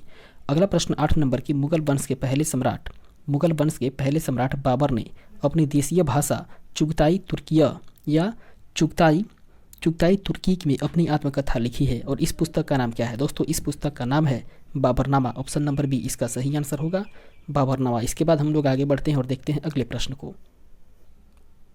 9 नंबर क्वेश्चन कह रहा है कि बाबर ने तुगुलमा नीति का प्रयोग सर्वप्रथम किस युद्ध में किया था। दोस्तों वो किया था पानीपत के प्रथम युद्ध में। ऑप्शन नंबर डी इसका राइट आंसर होगा पानीपत का प्रथम युद्ध। अर्थात बाबर के द्वारा तुगुलमा नीति का प्रयोग सबसे पहले पानीपत के प्रथम युद्ध में ही किया गया था। इसके बाद में 10वां नंबर क्वेश्चन देखें तो कह रहा है कि बाबर ने किस युद्ध को जीतने के बाद कलंदर की उपाधि धारण की थी। दोस्तों बाबर के द्वारा युद्ध जीता गया था पानीपत का प्रथम युद्ध और उसी युद्ध को जीतने के बाद में बाबर की उपाधि कलंदर हो गई। ऑप्शन नंबर डी इसका सही आंसर होगा। अर्थात बाबर जो है वो कलंदर की उपाधि धारण किया। अगला प्रश्न 11 नंबर की, बाबर की मजार कहाँ है। दोस्तों बाबर की मजार है काबुल में। ऑप्शन नंबर ए इसका सही आंसर होगा काबुल। अगला प्रश्न 12 नंबर, जो कि कह रहा है कि बिहार तथा बंगाल की संयुक्त सेना को बाबर ने कहां पर हराया था। वो हराया था दोस्तों घाघरा में। ऑप्शन नंबर बी इसका सही आंसर होगा घाघरा। 13 नंबर प्रश्न है कि 13 नंबर क्वेश्चन कह रहा है कि हुमायूं के उत्तराधिकारी किसका जन्म हुमायूं के निर्वासन काल में ही हुआ था और वह उत्तराधिकारी जब 13 वर्ष का था तब उसके पिता की मृत्यु हो गई थी। वह था दोस्तों अकबर। ऑप्शन नंबर डी इसका सही आंसर होगा अकबर। अगला प्रश्न है 14 नंबर की, हुमायूं का मकबरा कहाँ स्थित है। दोस्तों हुमायूं का मकबरा दिल्ली में है। ऑप्शन नंबर ए इसका सही आंसर होगा दिल्ली। इसके बाद में अगला प्रश्न 15 नंबर कह रहा है कि मुगल सत्ता की पुनर्स्थापना हुमायूं ने कब की। दोस्तों मुगल सत्ता की पुनर्स्थापना हुमायूं के द्वारा वर्ष 1555-56 ईस्वी में की गई थी। ऑप्शन नंबर बी इसका राइट आंसर होगा। अगला क्वेश्चन 16 नंबर की, दिल्ली में हुमायूं का मकबरा किसने बनवाया। दोस्तों दिल्ली में हुमायूं का मकबरा हाजी बेगम ने बनवाया। ऑप्शन नंबर बी इसका राइट आंसर होगा हाजी बेगम। इसके बाद में आगे बढ़ते हैं, देखते हैं अगले प्रश्न को। 17 नंबर प्रश्न है कि हुमायूं नामा की रचयिता निम्नलिखित में से कौन थी। दोस्तों हुमायूं नामा की रचयिता थी गुलबदन बेगम। ऑप्शन नंबर सी इसका राइट आंसर होगा गुलबदन बेगम। 18 नंबर प्रश्न है कि शेर शाह ने दिल्ली में किस स्मारक का निर्माण करवाया। दोस्तों शेर शाह के द्वारा दिल्ली में पुराना किला, उसके बाद में किला ए कोहना मस्जिद का निर्माण करवाया गया। ऑप्शन नंबर ये इसका सही आंसर होगा। अगला प्रश्न 19 नंबर कह रहा है कि बिहार राज्य के सासाराम शहर में निम्नलिखित में से किस प्राचीन सम्राट का मकबरा स्थित है। वह है दोस्तों शेरशाह सूरी का मकबरा। ऑप्शन नंबर सी इसका सही आंसर होगा शेरशाह सूरी। 20 नंबर प्रश्न है कि शेर शाह का उत्तराधिकारी कौन था। दोस्तों शेर शाह का उत्तराधिकारी इस्लाम शाह था। ऑप्शन नंबर बी इसका राइट आंसर होगा। अगला क्वेश्चन 21 नंबर कह रहा है कि शेर शाह द्वारा शुरू किए गए चांदी के सिक्के को किसके रूप में मुगलों ने भी जारी रखा था। वो रखा था दोस्तों रुपया या रुपया के रूप में। ऑप्शन नंबर बी इसका सही आंसर होगा। 22 नंबर प्रश्न है कि कन्नौज की लड़ाई में शेर शाह सूरी के द्वारा हुमायूं को कहां पर पराजित किया गया या किस समय पराजित किया गया। दोस्तों कन्नौज की लड़ाई में शेर शाह सूरी के द्वारा हुमायूं को 1540 ईस्वी में पराजित किया गया था। ऑप्शन नंबर बी इसका सही आंसर होगा 1540। अगला क्वेश्चन है 23 नंबर कह रहा है कि इनमें से किसने अपने साम्राज्य को संगठित एवं मजबूत बनाने के लिए सिंधु घाटी से लेकर के बंगाल में स्थित सोनार घाटी तक शाही अर्थात रॉयल सड़क का निर्माण करवाया था, जिसका नाम ब्रिटिश काल के दौरान बदल करके जीटी रोड कर दिया गया। दोस्तों वो करवाया था शेर शाह सूरी ने। ऑप्शन नंबर बी इसका सही आंसर होगा शेर शाह सूरी। अगला क्वेश्चन है 24 नंबर जो कि कह रहा है कि शेर शाह सूरी अथवा शेर खां का असली नाम क्या था। दोस्तों शेर शाह सूरी अथवा शेर खां के असली नाम की बात करें तो उसका नाम था Farid Khan. Option number A इसका सही आंसर होगा फरीद खान। 25 नंबर प्रश्न है कि इनमें से किसे किसे खान ए खाना की उपाधि से सम्मानित किया गया था? वो किया गया था दोस्तों अब्दुल रहीम को। ऑप्शन नंबर सी इसका राइट आंसर होगा अब्दुल रहीम। इसके बाद में 26 नंबर प्रश्न कह रहा है कि अकबर के शासन में महाभारत का फारसी में अनुवादक या फारसी में अनुवाद किया गया था और वह किस नाम से जाना जाता है? दोस्तों वह जाना जाता है रज्मनामा से। ऑप्शन नंबर बी इसका सही आंसर होगा रज्मनामा। अगला प्रश्न है 27 नंबर की, अकबर के दरबार में सुलेखकार का नाम क्या है जिसे कि जरी कलम या स्वर्ण कलम के नाम से भी सम्मानित किया गया था? वह था दोस्तों Mohammad Hussain. Option number C इसका सही आंसर हो जाएगा मोहम्मद हुसैन। इसके बाद में अगला प्रश्न है 28 नंबर क्वेश्चन, जो कि कह रहा है कि इनमें से कौन अकबर के दरबार में चित्रकार नहीं था? वह था दोस्तों कल्याण दास, जो कि अकबर के दरबार में एक चित्रकार नहीं हुआ करता था। Option number C. इसके अलावा दसवंत, उसके बाद दोस्तों अब्दुल समद, उसके बाद बसावन, ये सभी अकबर के दरबार के चित्रकार हुआ करते थे, जबकि कल्याण दास जो हैं वो अकबर के दरबार में चित्रकार नहीं था। अगला प्रश्न है 29 नंबर, जो कि कह रहा है कि पानीपत की द्वितीय लड़ाई किन दो सेनाओं के बीच में लड़ी गई थी? वो लड़ी गई थी दोस्तों अकबर और हेमू के बीच में। ऑप्शन नंबर सी इसका सही आंसर होगा अकबर और हेमू। अगला प्रश्न है 30 नंबर, कह रहा है कि अकबरनामा और आइन ए अकबरी किसके द्वारा लिखित है? दोस्तों अकबरनामा और आइन ए अकबरी की बात करें तो ये लिखी गई है अबुल फजल के द्वारा। ऑप्शन नंबर सी इसका राइट आंसर होगा अबुल फजल। 31 नंबर प्रश्न है कि मेधावी राजस्व अधिकारी टोडरमल ने किसके अधीन सेवा की थी? दोस्तों ये किए थे अकबर के अधीन। ऑप्शन नंबर बी इसका राइट आंसर होगा अकबर के अधीन ही सेवा किए थे टोडरमल। इसके बाद में अगला प्रश्न है 32 नंबर, कह रहा है कि अकबर किस वर्ष की आयु में सम्राट बना? दोस्तों अकबर की बात करें तो वे महज 13 वर्ष की आयु में ही सम्राट बन गया। ऑप्शन नंबर सी इसका सही आंसर होगा 13 वर्ष। इसके बाद में अगला प्रश्न है 33 नंबर, कह रहा है कि अकबर ने सर्वप्रथम किस राजपूताना राज्य से वैवाहिक संबंध स्थापित किया? दोस्तों अकबर के द्वारा सबसे पहले कछवाहों से ही वैवाहिक संबंध स्थापित किया गया और कछवाहा जो हैं वो राजपूताना राज्य से संबंध रखते हैं। ऑप्शन नंबर बी इसका सही आंसर होगा कछवाहों से। अगला क्वेश्चन 34 नंबर, कह रहा है कि हल्दी घाटी के युद्ध में महाराणा प्रताप की सेना के सेनापति कौन थे? दोस्तों हल्दी घाटी का जब युद्ध हुआ तो उसमें महाराणा प्रताप की सेना का जो सेनापति था उसका नाम हुआ करता था दोस्तों हकीम खान। ऑप्शन नंबर सी इसका राइट आंसर होगा हकीम खान। 35 नंबर प्रश्न है कि निम्नलिखित में से किस स्थान पर अकबर को हुमायूं की मृत्यु की सूचना मिलने पर राजगद्दी पर बैठाया गया था? दोस्तों वो बैठाया गया था कल्लानौर पर। ऑप्शन नंबर ए इसका सही आंसर होगा कल्लानौर। आगे बढ़ते हैं, देखते हैं अगले प्रश्न को। 36 नंबर क्वेश्चन कह रहा है कि अकबर के शासनकाल में दक्कन में निम्न पद्धतियों में से कौन सा भू राजस्व वसूली का प्रचलित आधार था? वह था दोस्तों हल की संख्या। ऑप्शन नंबर बी इसका सही आंसर होगा हल की संख्या। 37 नंबर क्वेश्चन है कि इनमें से कौन सम्राट अकबर के शासन में राजस्व मंत्री थे? दोस्तों सम्राट अकबर के शासन में राजस्व मंत्री के पद पर थे टोडरमल। ऑप्शन नंबर सी इसका सही आंसर हो जाएगा टोडरमल। अगले प्रश्न को देखें तो 38 नंबर क्वेश्चन कह रहा है कि कौन बैरम खां का बेटा था जिसने कि अकबर के दरबार में महत्वपूर्ण भूमिका निभाई थी? वह था दोस्तों अब्दुल रहीम खान खाना, जो कि बैरम खां का बेटा हुआ करता था और इसने ही अकबर के दरबार में अपनी महत्वपूर्ण भूमिका निभाई थी। ऑप्शन नंबर ए इसका सही आंसर होगा अब्दुल रहीम खान खाना। 39 नंबर प्रश्न है कि अकबर कब सम्राट बना? दोस्तों अकबर की बात करें तो यह वर्ष 1556 ईस्वी में सम्राट बना था। ऑप्शन नंबर सी इसका राइट आंसर हो जाएगा 1556 ईस्वी। अगला प्रश्न कह रहा है 40 नंबर की अकबर ने दीन इलाही किस वर्ष में प्रारंभ किया? दोस्तों अकबर के द्वारा दीन इलाही प्रारंभ किया गया था वर्ष 1582 ईस्वी में। ऑप्शन नंबर डी इसका सही आंसर होगा 1582। 41 नंबर प्रश्न है कि हमीदा बानो बेगम किसकी माँ थी? दोस्तों हमीदा बानो बेगम की बात करें तो वे सम्राट अकबर की माँ हुआ करती थी। ऑप्शन नंबर बी इसका सही आंसर होगा सम्राट अकबर। इसके बाद अगले प्रश्न को देखें तो 42 नंबर प्रश्न है कि अकबर की प्रशासनिक सीट थी। दोस्तों अकबर की प्रशासनिक सीट दिल्ली हुआ करती थी। ऑप्शन नंबर सी इसका सही आंसर होगा दिल्ली। 43 नंबर प्रश्न है कि मुगल शासक अकबर का जन्म कहाँ हुआ था? दोस्तों मुगल शासक अकबर के जन्म की बात करें तो इसका जन्म हुआ था अमरकोट में। ऑप्शन नंबर ए इसका सही आंसर होगा अमरकोट। 44 नंबर प्रश्न कह रहा है कि सेना को मजबूत करने के लिए किसने मनसबदारी प्रथा की शुरू की थी या किसने मनसबदारी प्रथा शुरू की थी? दोस्तों ये करने वाला था अकबर। ऑप्शन नंबर सी इसका राइट आंसर हो जाएगा अकबर। इसके बाद अगले प्रश्न को देखें तो 45 नंबर क्वेश्चन कह रहा है कि निम्नलिखित में से किस किले का निर्माण अकबर के राज्यकाल में नहीं कराया गया था? वह किला है दोस्तों दिल्ली का लाल किला, जिसका निर्माण अकबर के राज्यकाल में नहीं करवाया गया था। ऑप्शन नंबर ए इसका सही आंसर होगा दिल्ली का लाल किला। इसके बाद आगे बढ़ते हैं, देखते हैं अगले प्रश्न को। 46 नंबर क्वेश्चन कह रहा है कि गुजरी महल किसने बनवाया था। दोस्तों गुजरी महल का निर्माण करवाने वाला था मान सिंह। ऑप्शन नंबर सी इसका सही आंसर होगा मान सिंह। 47 नंबर क्वेश्चन है कि अकबर के शासनकाल के लिए एक महत्वपूर्ण स्रोत तारीख ए अकबरी पारसी भाषा में इन विद्वानों में से किसके द्वारा लिखी गई थी। दोस्तों तारीख ए अकबरी की बात करें तो तारीख एक अकबरी इसको लिखने वाले थे दोस्तों Arif Kandhari. Option number A इसका सही आंसर हो जाएगा आरिफ कंधारी। अगला प्रश्न है 48 नंबर जो कि कह रहा है कि बुलंद दरवाज़ा कहाँ स्थित है। दोस्तों बुलंद दरवाज़ा की बात करें तो ये उत्तर प्रदेश में स्थित है। ऑप्शन नंबर सी इसका राइट आंसर होगा उत्तर प्रदेश। 49 नंबर प्रश्न है कि अकबर के बाद सत्ता संभालने वाले उसके पुत्र सलीम को डैश का खिताब मिला, अर्थात किसका खिताब मिला, जिसका अर्थ होता है विश्व विजेता।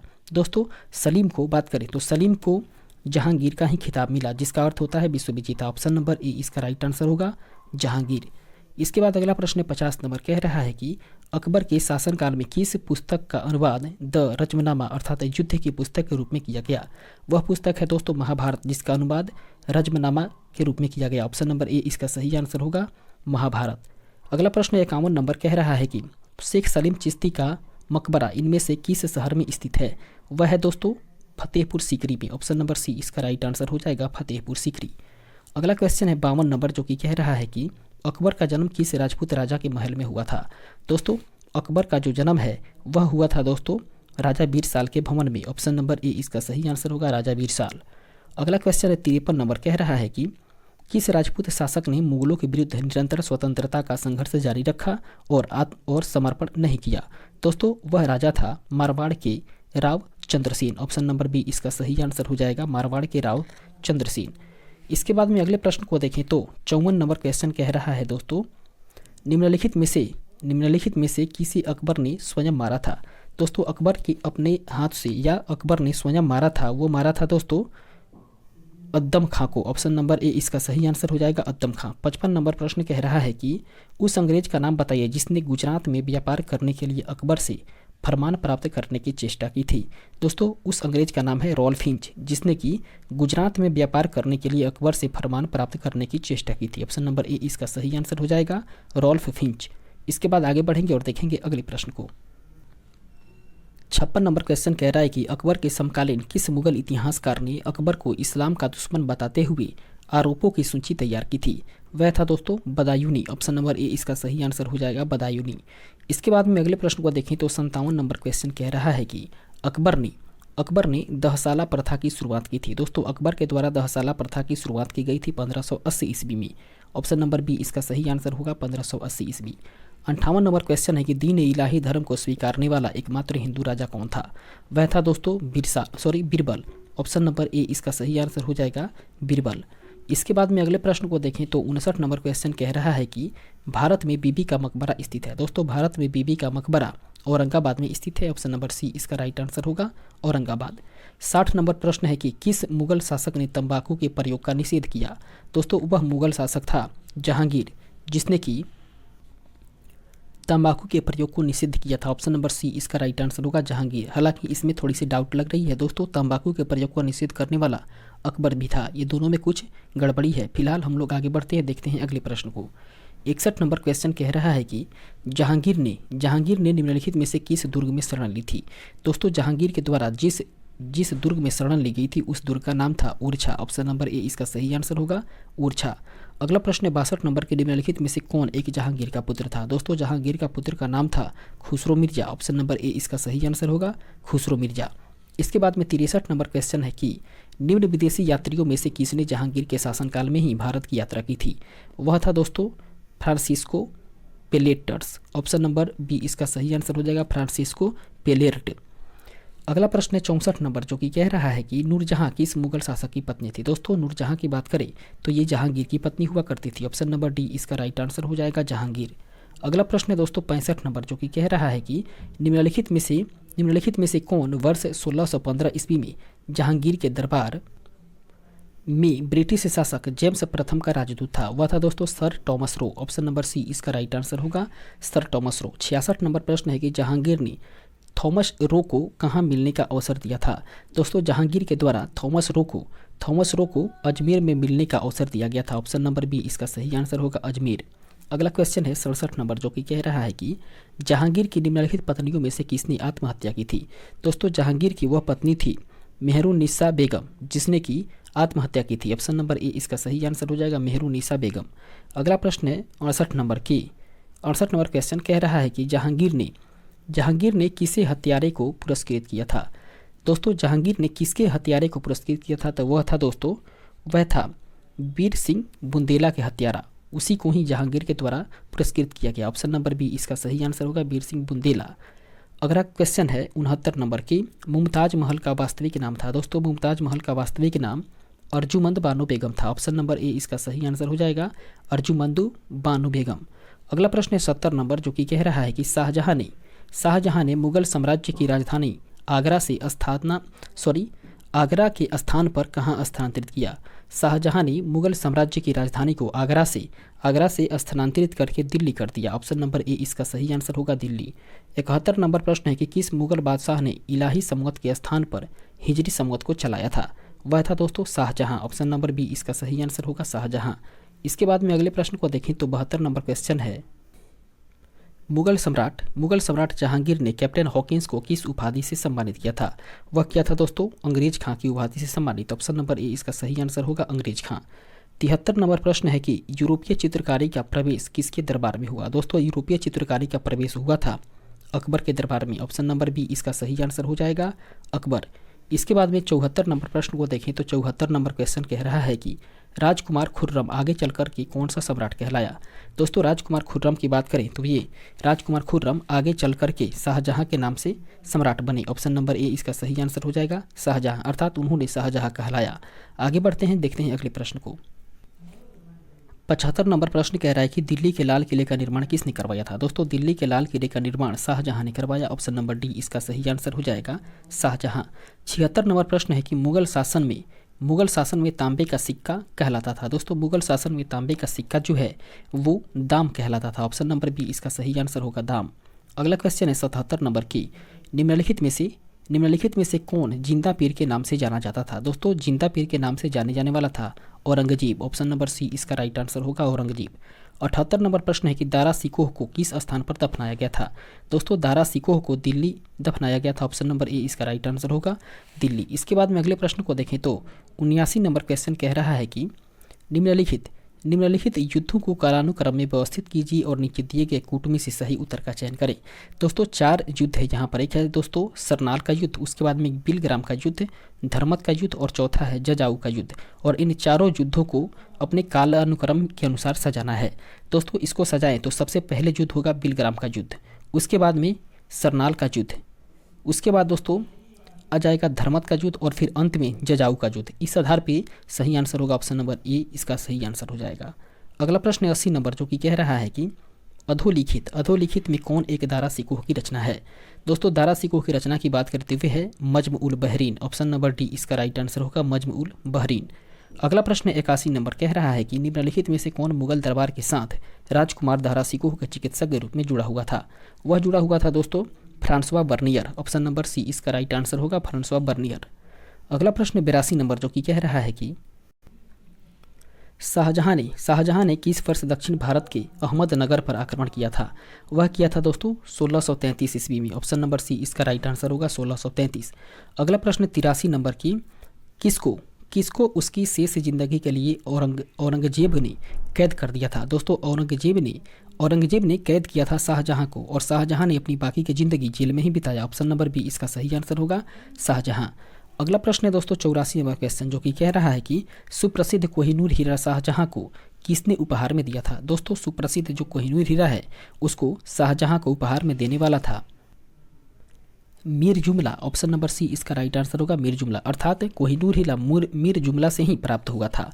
अगले प्रश्न की बात करें तो 85 नंबर क्वेश्चन कह रहा है कि मनसबदार जिन्हें कि मुद्रा के रूप में वेतन दिया जाता था उन्हें क्या कहा जाता था। दोस्तों उन्हें कहा जाता था अमीर। ऑप्शन नंबर सी इसका राइट आंसर होगा, अमीर।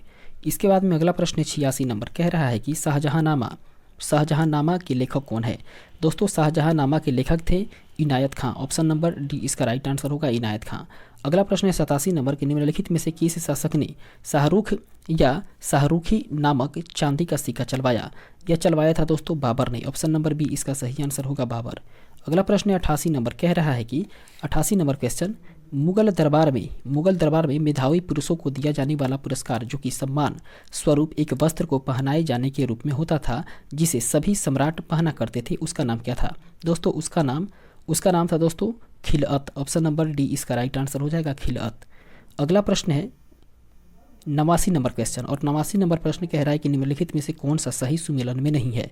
दोस्तों जो सही सुमेलन में नहीं है वह है तारिक ए फिरोजशाही, जो कि शम्स ए सिराज असीफ से संबंधित इसके द्वारा लिखित नहीं है, अर्थात ऑप्शन नंबर बी इसका राइट आंसर हो जाएगा। इसके अलावा तबकात ए नासिरी मिनहास उल सिराज जसजानी के द्वारा लिखित है, जबकि तुगलकनामा की बात करते हैं अमीर खुसरो के द्वारा रचित है, और हुमायूंनामा गुलबदन बेगम के द्वारा रचित है, जबकि तारिक ए फिरोजशाही जो है वो शम्स ए सिराज अफीफ के द्वारा लिखित नहीं है। अगला प्रश्न है 90 नंबर, जो कि कह रहा है कि निम्नलिखित में से किसने फतेहपुर सीकरी के पंचमहल का निर्माण करवाया था? दोस्तों फतेहपुर सीकरी के पंचमहल का निर्माण करवाने वाले थे अकबर। ऑप्शन नंबर ए इसका राइट आंसर होगा, अकबर। 91 नंबर प्रश्न की 1564 ईस्वी में मुगल सेनाओं से लड़ते हुए गढ़ कटंगा का बचाव करने के दौरान किस रानी की मृत्यु हो गई थी? दोस्तों वह रानी थी Rani Durgavati. Option number D इसका राइट आंसर होगा, रानी दुर्गावती, अर्थात रानी दुर्गावती की ही मृत्यु हो गई थी दोस्तों कटंगा का बचाव करते हुए। किससे दोस्तों? तो मुगल सेनाओं से बचाव करते हुए ही रानी दुर्गावती की मृत्यु हो गई थी 1564 ईस्वी में। अगले प्रश्न को देखें तो 92 नंबर क्वेश्चन कह रहा है कि दिल्ली की मोती मस्जिद किस मुगल शासक ने बनवाई थी? दोस्तों दिल्ली का जो मोती मस्जिद है उसको बनवाने वाला था औरंगजेब। ऑप्शन नंबर सी इसका राइट आंसर होगा, औरंगजेब। इसके बाद आगे बढ़ते हैं, देखते हैं अगले प्रश्न को। 93 नंबर क्वेश्चन कह रहा है कि किसको उसकी शेष जिंदगी के लिए औरंगजेब ने कैद कर दिया? दोस्तों औरंगजेब ने कैद किया था शाहजहां को। ऑप्शन नंबर बी इसका सही आंसर होगा, शाहजहां। 94 नंबर प्रश्न है कि ताजमहल के वास्तुकार कौन थे? दोस्तों ताजमहल के वास्तुकार थे Ustad Ahmad Lahori. Option number A इसका सही आंसर होगा, उस्ताद Ahmad Lahori.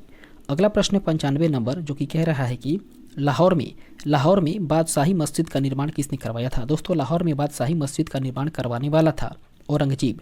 Option number B इसका सही आंसर हो जाएगा, औरंगजेब। इसके बाद में अगला प्रश्न है 96 नंबर, जो कि कह रहा है कि 1739 ईस्वी का करनाल का युद्ध नादिर शाह और किसके बीच में लड़ा गया था? वो लड़ा गया था दोस्तों नादिर शाह और मोहम्मद शाह के बीच में। ऑप्शन नंबर सी इसका सही आंसर होगा, अर्थात करनाल का युद्ध जो है वो 1739 ईस्वी में नादिर शाह और मोहम्मद शाह के बीच में ही लड़ा गया था। अगला प्रश्न है 97 नंबर, जो कि कह रहा है कि मध्यकालीन भारत के दौरान लिखी गई किताब गीत गोविंद के लेखक कौन है? दोस्तों गीत गोविंद के लेखक है जयदेव। ऑप्शन नंबर डी इसका सही आंसर होगा, जयदेव। 98 नंबर प्रश्न की बात करें तो 98 नंबर क्वेश्चन कह रहा है दोस्तों अली कुली सलीम और अबू तालिब कलीम ये किसके शासनकाल के दौरान महत्वपूर्ण कवि थे? दोस्तों ये शाहजहां के शासनकाल के दौरान ही महत्वपूर्ण कवि हुआ करते थे। ऑप्शन नंबर सी इसका राइट आंसर हो जाएगा, शाहजहां। अगला प्रश्न 99 नंबर, जो कि कह रहा है कि निम्नलिखित में से किस वंश के शासकों को सुल्तान नहीं कहा जाता था? दोस्तों सुल्तान जो है वो मुगल शासक को सुल्तान नहीं कहा जाता था। ऑप्शन नंबर सी इसका राइट आंसर होगा, मुगल। अगला प्रश्न है 100 नंबर की मुगल प्रशासन के संदर्भ में निम्नलिखित में से कौन सा विकल्प मनसबदारी प्रथा की विशेषताओं से संबंधित है? दोस्तों मनसबदारी प्रथाओं से या मनसबदारी प्रथा की विशेषताओं से जो संबंधित विकल्प है वह है दोस्तों जात और सबार। ऑप्शन नंबर ए इसका राइट आंसर होगा, जात सबार। अगला क्वेश्चन है 101 नंबर, जो कि कह रहा है कि निम्नलिखित में से मुगल सम्राटों जिन्होंने भारतीय उपमहाद्वीपों पर शासन किया था उसका उल्टा सही अनुक्रम कौन है, अर्थात अंतिम से पहले की ओर कौन सा क्रम है? वह है दोस्तों सबसे पहले बहादुर शाह द्वितीय, उसके बाद औरंगजेब, उसके बाद शाहजहां और फिर अकबर। ऑप्शन नंबर सी इसका सही आंसर होगा। अगला क्वेश्चन है 102 नंबर प्रश्न, जो कि कह रहा है कि निम्नलिखित में से कौन सी जोड़ी मुगल कालीन इमारत एवं स्थान से सुमेलित नहीं है? दोस्तों इसके सुमेलन को देखें तो इसका सही आंसर हो जाएगा जहांगीरी महल बुरहानपुर, ये सही सुमेलन नहीं है। ऑप्शन नंबर सी इसका राइट आंसर होगा। 103 नंबर प्रश्न की ताजमहल के सुलेखक अर्थात कैलीग्राफर किसने 1648 ईस्वी में इसकी रचना की और पूरा किया? वह था दोस्तों Amanat Khan Siraji. Option number C इसका राइट आंसर हो जाएगा, अमानत खान सिराजी। अगले प्रश्न को देखें तो 104 नंबर क्वेश्चन कह रहा है कि निम्नलिखित में से किस मुगल शासक ने संगीत और नृत्य पर प्रतिबंध लगाया था? वह शासक था दोस्तों औरंगजेब। ऑप्शन नंबर सी इसका राइट आंसर होगा, औरंगजेब। 5वां प्रश्न है कि शाहजहां ने दारा सिकोह को कौन सी उपाधि दी थी? दोस्तों शाहजहां के द्वारा दारा सिकोह को शाह बुलंद इकबाल की उपाधि दी गई थी। ऑप्शन नंबर ई इसका राइट आंसर हो जाएगा। अगले प्रश्न को देखें तो 106 नंबर क्वेश्चन कह रहा है कि औरंगजेब के किस पुत्र ने विद्रोह करके राजपूतों के विरुद्ध अपने पिता की स्थिति दुर्बल कर दी थी। वह था दोस्तों अकबर शाह द्वितीय। ऑप्शन नंबर डी इसका राइट आंसर होगा, अकबर शाह द्वितीय। 107 नंबर प्रश्न है कि औरंगजेब ने किस सिख गुरु की हत्या कर दी थी। दोस्तों औरंगजेब के द्वारा सिखों के गुरु तेग बहादुर की हत्या की गई थी। ऑप्शन नंबर सी इसका राइट आंसर होगा, गुरु तेग बहादुर। अगला प्रश्न 108 नंबर जो कि कह रहा है कि औरंगजेब के दरबार में निम्नलिखित में से किसकी संख्या सर्वाधिक थी। दोस्तों औरंगजेब के दरबार में सबसे अधिक संख्या हिंदू सेनापतियों की हुआ करती थी। ऑप्शन नंबर ए इसका राइट आंसर होगा, हिंदू सेनापतियों की। 109 नंबर प्रश्न है कि मुगल सम्राट औरंगजेब निम्नलिखित में से कौन सा वाद्य यंत्र बजाने में निपुण था। वह था दोस्तों बीणा बजाने में निपुण। ऑप्शन नंबर बी इसका सही आंसर होगा। अगला क्वेश्चन है 110 नंबर प्रश्न जो कि कह रहा है कि आलमगीर किस मुगल सम्राट की उपाधि थी। दोस्तों आलमगीर की उपाधि से सम्मानित सुशोभित होने वाला था दोस्तों औरंगजेब। ऑप्शन नंबर डी इसका राइट आंसर होगा, औरंगजेब। 111 नंबर प्रश्न है कि लाहौर में बादशाही मस्जिद का निर्माण किसने करवाया था। दोस्तों लाहौर में बादशाही मस्जिद का निर्माण करवाने वाला था औरंगजेब। ऑप्शन नंबर सी इसका राइट आंसर होगा, औरंगजेब। इसके बाद दोस्तों इस चैप्टर को हम लोग यहीं पर समाप्त करते हैं और फिर देखते हैं अगले टॉपिक को, अगले चैप्टर को। इसके बाद में दोस्तों नौवां चैप्टर जो है हम लोग का ये है दोस्तों विजयनगर साम्राज्य एवं आधुनिक भक्ति आंदोलन से संबंधित देखते हैं प्रश्न को। पहला प्रश्न कह रहा है कि विजयनगर राज्य की स्थापना किसने की थी। दोस्तों विजयनगर राज्य की स्थापना करने वाला था हरिहर और बुक्का। ऑप्शन नंबर सी इसका राइट आंसर होगा, हरिहर और बुक्का। 2 नंबर प्रश्न है कि विजयनगर साम्राज्य का प्रथम राजवंश क्या था। या दोस्तों विजयनगर साम्राज्य का जो प्रथम राजवंश था वो कौन था। वह था दोस्तों संगम वंश। ऑप्शन नंबर बी इसका राइट आंसर होगा, संगम वंश। अगला क्वेश्चन 3 नंबर कि विजयनगर साम्राज्य की स्थापना किस वर्ष हुई थी। दोस्तों विजयनगर साम्राज्य की स्थापना हुई थी 1336 ईस्वी में। ऑप्शन नंबर डी इसका राइट आंसर होगा। उसके बाद चौथा प्रश्न है कि देवराय द्वितीय ने निम्नलिखित में से कौन सी उपाधि धारण की थी। दोस्तों देवराय द्वितीय के द्वारा जो उपाधि धारण की गई थी वह उपाधि थी दोस्तों गजवेटकर। ऑप्शन नंबर ए इसका राइट आंसर होगा, गजवेटकर। 5वां नंबर प्रश्न जो कि कह रहा है कि तुलुव वंश का संस्थापक कौन था। दोस्तों तुलुव वंश के संस्थापक की बात करें तो इसका संस्थापक वीर नरसिम्हा थे। ऑप्शन नंबर सी इसका सही आंसर होगा, वीर नरसिम्हा। 6 नंबर क्वेश्चन है कि कृष्णदेव राय के शासनकाल में अष्टदिग्गज किसे कहा जाता था। दोस्तों कृष्णदेव राय के शासनकाल में अष्टदिग्गज के नाम से जाने जाते थे तेलुगु भाषा के 8 महान कवियाँ। ऑप्शन नंबर सी इसका सही आंसर होगा, अर्थात तेलुगु भाषा के 8 महाविद्वानों कवियों को ही कृष्णदेव राय के शासनकाल में अष्टदिग्गज कहा जाता था। इसके बाद में अगले प्रश्न को देखें तो 7 नंबर क्वेश्चन कह रहा है कि कृष्णदेव राय ने अमुक्त माल्यद नामक ग्रंथ की रचना किस भाषा में की थी। दोस्तों कृष्णदेव राय के द्वारा अमुक्त माल्यद नामक एक ग्रंथ की रचना की गई थी और उसका भाषा था दोस्तों तेलुगु भाषा। ऑप्शन नंबर ई इसका सही आंसर होगा, तेलुगु भाषा। 8वां प्रश्न है कि तालीकोटा का युद्ध अर्थात जिसको कि राक्षस तांगड़ी या बहनहट्टी का युद्ध भी कहा जाता है वो लड़ा गया था। दोस्तों वो लड़ा गया था विजयनगर और बीजापुर, उसके बाद में अहमदनगर तथा गोलकुंडा के बीच। ऑप्शन नंबर सी इसका राइट आंसर होगा। इसके बाद में अगले प्रश्न को देखें तो 9 नंबर क्वेश्चन कह रहा है कि वह विदेशी यात्री कौन था जिसने तालीकोटा युद्ध में पराजय के उपरांत विजयनगर का भ्रमण किया एवं वर्णन किया था। वह था दोस्तों Caesar Frederick. Option number B इसका सही आंसर हो जाएगा, सीजर फ्रेडरिक।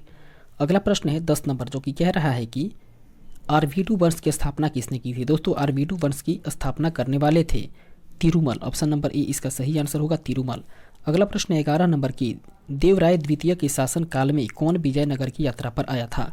वह आया था दोस्तों Abdul Razzaq. Option number C इसका सही आंसर होगा, अब्दुल रज्जाक।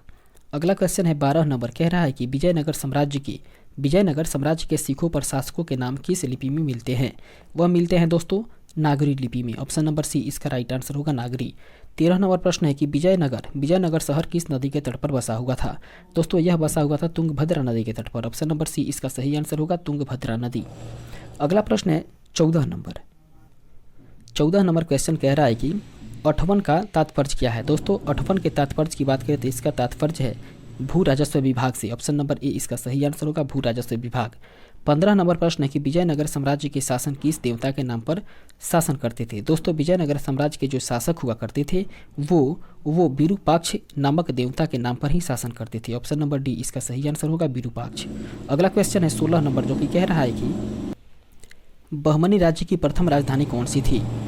दोस्तों बहमनी राज्य की प्रथम राजधानी गुलबर्ग थी। ऑप्शन नंबर बी इसका सही आंसर हो जाएगा गुलबर्ग। 17 नंबर क्वेश्चन कह रहा है कि किस बहमनी शासक को दक्कन का नीरो कहा जाता है। इसका सही आंसर होगा ऑप्शन नंबर ए, अर्थात अलाउद्दीन हुमायूं को ही दक्कन का नीरो कहा जाता है। इसके बाद आगे बढ़ते हैं और देखते हैं अगले प्रश्न को। 18 नंबर प्रश्न है कि बरार की स्थापना किसके द्वारा की गई थी। दोस्तों बरार की स्थापना की बात करते हुए की गई थी दोस्तों फतेहुल्ला इमाद शाह के द्वारा। ऑप्शन नंबर ए इसका सही आंसर होगा। इसके बाद में अगले प्रश्न को देखें तो 19 नंबर प्रश्न कह रहा है कि निम्नलिखित बहमन शासकों में से बीजापुर में प्रसिद्ध गोल गुंबज का निर्माण किसने किया था। वह किया था दोस्तों Mohammad Adil Shah. Option number A इसका सही आंसर हो जाएगा मोहम्मद आदिल शाह। इसके बाद में अगले प्रश्न को देखें तो 20 नंबर क्वेश्चन कह रहा है सुविख्यात कोहिनूर हीरा किस खान से निकाला गया था। दोस्तों सुविख्यात कोहिनूर हीरा की बात करें तो उसे निकाला गया था गोलकुंडा से निकाला गया था। ऑप्शन नंबर डी इसका राइट आंसर हो जाएगा। गोलकुंडा के खान से ही कोहिनूर हीरा को निकाला गया था। 21 नंबर प्रश्न है कि विजयनगर साम्राज्य पर संघातिक प्रहार किस युद्ध में हुआ था। वह हुआ था दोस्तों तालीकोटा में 1565 ईस्वी के युद्ध में। ऑप्शन नंबर ए इसका राइट आंसर होगा। इसके बाद में अगला प्रश्न है 22 नंबर कह रहा है कि इन यात्रियों में से कौन इटली से था और जिसने कि 15वीं शताब्दी में विजयनगर राज्य की यात्रा की थी। वह था दोस्तों Niccolo Conti. Option number D इसका सही आंसर हो जाएगा निकोलो कोंटी। अगला प्रश्न है 23 नंबर क्वेश्चन जो कि कह रहा है कि विजयनगर में अमर नायकों का वर्ग निम्नलिखित में से किसका संदर्भ प्रदान करता है। वह करता है दोस्तों सेना कमांडर। ऑप्शन नंबर डी इसका सही आंसर हो जाएगा सेना कमांडर। इसके बाद में अगले प्रश्न को देखें तो 24 नंबर क्वेश्चन कह रहा है कि निकोलो कोंटी कौन था। दोस्तों निकोलो कोंटी की बात करें तो वह इटली का एक यात्री था जिसने कि विजयनगर साम्राज्य की यात्रा की थी। ऑप्शन नंबर बी इसका सही आंसर होगा। 25 नंबर क्वेश्चन है कि कृष्णदेव राय ने किस नगर की स्थापना की थी। दोस्तों कृष्णदेव राय के द्वारा दोस्तों नांगलपुर की स्थापना की गई थी। ऑप्शन नंबर बी इसका सही आंसर हो जाएगा नांगलपुर नगर। आगे बढ़ते हैं और देखते हैं अगले प्रश्न को। अगला प्रश्न है दोस्तों 26 नंबर क्वेश्चन और 26 नंबर प्रश्न कह रहा है कि निम्नलिखित में से कौन से युग में सही सुमेलित है। दोस्तों जो सही सुमेलित युग में है उसके बारे में बात करें तो एक तरफ यात्री है और दूसरा तरफ देश है, अर्थात कौन सा यात्री किस देश से है। तो दोस्तों मार्को पोलो इटली से है, जबकि इब्न बतूता मोरक्को का है, जबकि इसके बाद में दोस्तों निकितिन जो है वो रूस का है, जबकि सैयदी अलई रईस जो है वो तुर्की का है। इस तरीके से ये सभी के सभी सही सुमेलन में है। तो ऑप्शन नंबर डी इसका सही आंसर हो जाएगा ये सभी। अगला प्रश्न है 27 नंबर कह रहा है कि कृष्णदेव राय के द्वारा निर्मित हजारा एवं विठल स्वामी मंदिर किस राज्य में था। वह था दोस्तों विजयनगर में। ऑप्शन नंबर सी इसका सही आंसर हो जाएगा विजयनगर। इसके बाद में अगला प्रश्न को देखें तो 28 नंबर क्वेश्चन है यात्रियों और उसकी या उनकी राष्ट्रीयता के निम्नलिखित युग्मों में से कौन सा एक युग्म सही सुमेलित नहीं है। वह है दोस्तों जीन बैप्टिस्ट टेवर्नियर। ये जो है दोस्तों ये डच का नहीं है। ऑप्शन नंबर सी इसका सही आंसर होगा, ये सही सुमेलन नहीं है। इसके बाद में अगले प्रश्न को देखें तो 29 नंबर क्वेश्चन कह रहा है कि विजयनगर साम्राज्य के राजाओं के द्वारा धार्मिक प्रयोजनों के लिए उपयोग किए जाने वाले मंच अर्थात चबूतरों को क्या कहा जाता था। दोस्तों उसे महानवमी डिब्बा कहा जाता था। ऑप्शन नंबर ए इसका सही आंसर हो जाएगा महानवमी डिब्बा। 30 नंबर प्रश्न को देखें तो कह रहा है कि प्रमुख तेलुगु कवि श्रीनाथ किसके दरबार में थे। दोस्तों प्रसिद्ध तेलुगु कवि श्रीनाथ थे और ये दोस्तों देवराय द्वितीय के दरबार में थे। ऑप्शन नंबर सी इसका सही आंसर होगा देवराय द्वितीय। अगला प्रश्न 31 नंबर जो कि कह रहा है कि इनमें से किसने कृष्णा नदी की सहायक नदी के दक्षिणी तट पर एक नए नगर की स्थापना की और उस देवता के प्रतिनिधि के रूप में अपने इस नए राज्य पर शासन करने का दायित्व लिया, जिसके बारे में माना जाता है कि कृष्णा नदी से दक्षिण की समस्त भूमि उस देवता की है। दोस्तों ये है हरिहर प्रथम। ऑप्शन नंबर सी इसका सही आंसर हो जाएगा हरिहर प्रथम। अगला प्रश्न है 32 नंबर जो कि कह रहा है कि सन 1800 ईस्वी में विजयनगर हम्पी के भग्नावशेषों को निम्नलिखित ब्रिटिश सर्वेयर और इंजीनियर के द्वारा जनता की जानकारी के लिए प्रकटित या उद्घाटित किया गया था। वह कौन था। दोस्तों वह हुआ करता था Colin Mackenzie. Option number B इसका सही आंसर हो जाएगा कॉलिन मैकेंजी। इसके बाद में अगले प्रश्न को देखें तो 33 नंबर क्वेश्चन कह रहा है कि विजयनगर साम्राज्य का अवशेष कहाँ मिलता है। दोस्तों विजयनगर साम्राज्य का अवशेष मिलता है हम्पी कर्नाटक में। ऑप्शन नंबर सी इसका राइट आंसर होगा। 34 नंबर प्रश्न है कि किसके राज्य में कल्याण मंडप की रचना मंदिर निर्माण का एक विशिष्ट अभिलक्षण था। वह था दोस्तों विजयनगर का। ऑप्शन नंबर डी इसका सही आंसर होगा विजयनगर। अगले प्रश्न को देखें तो 35 नंबर क्वेश्चन कह रहा है विजयनगर साम्राज्य के बारे में निम्नलिखित में से कौन सा या कौन से कथन सत्य है। दोस्तों विजयनगर साम्राज्य के बारे में 4 कथन दिया गया है और चारों में से यदि बात करें तो पहला कथन है कि राजाओं ने भगवान विरूपाक्ष की ओर से शासन करने का दावा किया, ये बिल्कुल सही बात है। उसके बाद में दूसरा कथन है कि शासकों ने देवताओं के साथ अपनी घनिष्ठ संलग्नता इंगित करने के लिए हिंदू सूत्रांग उपाधि का प्रयोग किया, यह भी बिल्कुल सही बात है। उसके बाद में तीसरा पॉइंट है कि सभी राजसी अवशेषों पर कन्नड़, संस्कृत और तमिल में हस्ताक्षर किए जाते थे, ये बात सही नहीं है, ये गलत है। जबकि चौथा है कि राजसी आकृति मूर्ति अब मंदिरों में प्रदर्शित की जाती थी। इस तरीके से ये चौथा पॉइंट जो है वो बिल्कुल सही है। दोस्तों इन 4 कथनों में से हम लोगों ने देखा कि कथन 1, 2 और 4 सही हो रहे हैं, जबकि 3 सही नहीं हो रहे हैं। तो कूट के अनुसार इसका सही आंसर हो जाएगा ऑप्शन नंबर डी, अर्थात 1, 2 और 4 बिल्कुल सही हैं। अगले प्रश्न को देखें तो 36 नंबर क्वेश्चन कह रहा है कि निम्नलिखित में से किन राजवंशों ने विजयनगर राज्य के अधिराज्य के अधीन शासन किया। वह था दोस्तों संगम, सुलूब, तुलुब और अराविडू। ऑप्शन नंबर ए इसका सही आंसर होगा। अगला क्वेश्चन 37 नंबर कह रहा है कि दक्कन के निम्नलिखित में से किस रियासत से चांद बीबी संबंधित थी। दोस्तों वह संबंध रखती थी अहमदनगर से। ऑप्शन नंबर सी इसका राइट आंसर हो जाएगा अहमदनगर। अगले प्रश्न को देखें तो 38 नंबर क्वेश्चन कह रहा है कि विजयनगर का प्रसिद्ध हजारा मंदिर किसके शासनकाल में निर्मित हुआ था। वह हुआ था दोस्तों कृष्णदेव राय के शासनकाल में। ऑप्शन नंबर ए इसका सही आंसर होगा कृष्णदेव राय। इसके बाद में अगला प्रश्न 39 नंबर की कृष्णदेव राय के दरबार में अष्टदिग्गज कौन थे। दोस्तों अष्टदिग्गज की बात करें तो ये 8 तेलुगु कवि हुआ करते थे जो कि कृष्णदेव राय के दरबार में रहते थे। ऑप्शन नंबर बी इसका सही आंसर होगा। अष्टदिग्गज जो हैं वो 8 तेलुगु कवियों का समूह है। आगे बढ़ते हैं, देखते हैं अगले प्रश्न को। 40 नंबर क्वेश्चन कह रहा है कि हम्पी का विरूपाक्ष मंदिर किसे समर्पित है। दोस्तों हम्पी का जो विरूपाक्ष मंदिर है वह भगवान शिव को समर्पित है। ऑप्शन नंबर ए इसका सही आंसर होगा भगवान शिव। 41 नंबर क्वेश्चन कह रहा है कि हम्पी कौन सी साम्राज्य की राजधानी थी। दोस्तों हम्पी की बात करें तो वह विजयनगर साम्राज्य की राजधानी हुआ करती थी। ऑप्शन नंबर ई इसका सही आंसर हो जाएगा विजयनगर। इसके बाद में 42 नंबर क्वेश्चन कह रहा है कि कृष्णदेव राय कौन से साम्राज्य के शासक थे। दोस्तों कृष्णदेव राय जो हैं वो विजयनगर साम्राज्य के शासक थे। ऑप्शन नंबर बी इसका सही आंसर होगा विजयनगर। 43 नंबर प्रश्न कह रहा है कि देवराय प्रथम के शासनकाल के दौरान निकोलो कोंटी ने किस ईस्वी में विजयनगर का दौरा किया था। दोस्तों निकोलो कोंटी की बात करें तो वह 1420 ईस्वी में विजयनगर का दौरा किया था। ऑप्शन नंबर ए इसका सही आंसर हो जाएगा 1420 ईस्वी। और वो देवराय प्रथम के शासनकाल में ही भारत का भ्रमण किया था, विजयनगर का दौरा किया था। इसके बाद में अगले प्रश्न को देखें तो 44 नंबर क्वेश्चन कह रहा है कि विजयनगर राजवंश के उस शासक का नाम बताइए जिसने कि 16वीं शताब्दी में शासन किया था। दोस्तों वह शासक था कृष्णदेव राय। ऑप्शन नंबर डी इसका सही आंसर होगा कृष्णदेव राय। अगला प्रश्न 45 नंबर की विजयनगर साम्राज्य के पहले राजा कौन थे। दोस्तों विजयनगर साम्राज्य के पहले राजा हरिहर प्रथम हुआ करते थे। ऑप्शन नंबर सी इसका सही आंसर होगा हरिहर प्रथम। इसके बाद में अगले प्रश्न को देखें तो 46 नंबर क्वेश्चन कह रहा है कि उस इंजीनियर का नाम बताइए जो कि हम्पी के खंडहरों को दुनिया के समक्ष लाया था। वह इंजीनियर था दोस्तों उस इंजीनियर की बात करें तो वह इंजीनियर हुआ करता था colonel Colin Mackenzie. Option number A इसका सही आंसर होगा। इसके बाद में 47 नंबर प्रश्न कह रहा है कि 1600 ईस्वी से 1700 की अवधि के धार्मिक शिक्षक मियाँ मीर किस राज्य से संबंधित थे। दोस्तों इसका संबंध रहा था पंजाब से। ऑप्शन नंबर सी इसका सही आंसर होगा पंजाब। अगले प्रश्न को देखें तो 48 नंबर क्वेश्चन कह रहा है कि संत कबीर का जन्म कहाँ हुआ था। दोस्तों संत कबीर का जन्म वाराणसी में हुआ था। ऑप्शन नंबर सी इसका राइट आंसर होगा वाराणसी। अगला प्रश्न 49 नंबर कह रहा है कि मीराबाई कहाँ की राजपूत राजकुमारी थी। दोस्तों मीराबाई की बात करें तो यह मेड़ता की राजकुमारी हुआ करती थी। ऑप्शन नंबर बी इसका सही आंसर हो जाएगा मेड़ता। इसके बाद आगे बढ़ते हैं और देखते हैं अगले प्रश्न को।